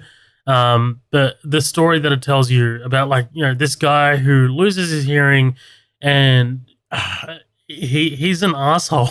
He's an asshole in trying to get it back, and him going to this kind of helping this kind of veterans center in for people who have lost their hearing and people who are trying to live a life and get to know their life without hearing. You'd think he'd learn his lesson, but he doesn't. He's okay, cool. This is all temporary, but I'm still going to get my hearing back. And the point that his, I guess, mentor teaches him about hey, look, man, I can't have you here anymore because you're giving these kids a false hope. You're giving these kids a hope that, they're eventually going to get their hearing back, and it's just not fair on them because you might get your hearing back, but these kids never will, and they've learned to live without their hearing. And it's just honestly, this did what Soul did, but a lot better in my opinion. And that is, live your life with what you have currently, and be happy with it, kind of thing. You kind of like have to make lemonade. But yeah, I think this is an absolutely astounding movie and my favorite film of 2020. 10 out of 10. Yeah, in the end, this is major spoilers, I suppose, but if you sat through all this, you've probably been spoiled with a few films. But in the end, when he finds out like the implant doesn't work as intended, and he ends up choosing to accept it and turn it off and live with the deafness of it all, that is a powerful moment. And the fact that it kicks into the credits with a long silence before a song kicks in is powerful. I don't know if it's my favorite film of the year, but I will say it's probably my pick for maybe Best Actor and probably Best Sound Mix. Actually, definitely Best Sound Mix. It's pretty incredible what they do with audio in this film and the way they play with your senses. And you touched on it, you just said he's an arsehole with how he gets it back, but what this film does do a good job of is making it understandable. Like, I feel like I can relate to him in his frustration, Like, he's acting like a bit of a dick, but like, I get why he's being a dick, because the thing he loves is basically being taken away from him. Which I thought was pretty powerful. I was surprised how little music played into the plot, to be honest, but that's not a complaint. That's the story went in a direction I did not expect it to go. I thought it was going to be more about the music because I knew that was his motivator. I did not think it would be going so much into his journey of what he will do to get it back, but that was really interesting. Some powerful performances, and I just got to say, Riz Ahmed, like, it's incredible how authentic his performance feels. Like, not only on an emotional level does his performance feel super, super authentic. His accent, he's doing an accent, and it feels super authentic. I didn't know he was doing an accent until I looked it up afterwards. I didn't know he was English. Well, he's English, right? It sounds like an English accent. Mm-hmm. Yeah, he's English. And then also his sign language looked and felt super authentic. Yes. And his drumming. He learned drumming and sign language. Yeah, man. And like, his drumming looks and feels so authentic. Like, I was expecting the drumming to, I'd be able to pick out a bit or something here and there. Because a lot of films, when they have like an actor pretending to be a musician, I feel like I can pick it out. But he was legit. Like, you could tell. It was a great film. I'm going to give it a 9 out of 10. I really liked it. Anyways, that's it. That's every film we've seen this year that we can think of. Maybe there's some others we missed, but that's over 50 films we just reviewed. And if you stuck with us for what feels like it might be over 2.5 hours, maybe getting close to 3, thank you to everyone who stuck with us. Zoe, do you have any closing thoughts about the films we watched in 2020? Oh, not really, man. Like, we've talked about everything at least twice now. So, yeah, thanks for listening, I guess. Thank you for listening. Yeah, that's the year. It was a weird year, but there were some highlights and there were some lowlights too, I suppose. The year, I think I expected it to be pretty shit when it came to films. I don't know about you, but there were some weeks when I was like, are we going to have anything to talk about? But surprisingly, I think there's only one episode where we had nothing to review at all, which is kind of incredible. That we're still able to get films come out every week and every fortnight to review. So yeah, thank you so much for sticking with us, guys. It's 2021, huge year ahead of us. Can't wait for it. And I'll see you guys not only on the next episode, but in 2022 when we review all the movies we saw in 2021. I don't know what those movies are going to be yet, but I can't wait to see them. I'm Matt. That's Zoheb. Follow us on social media, join the Patreon, buy the merch, and we're out. Laters.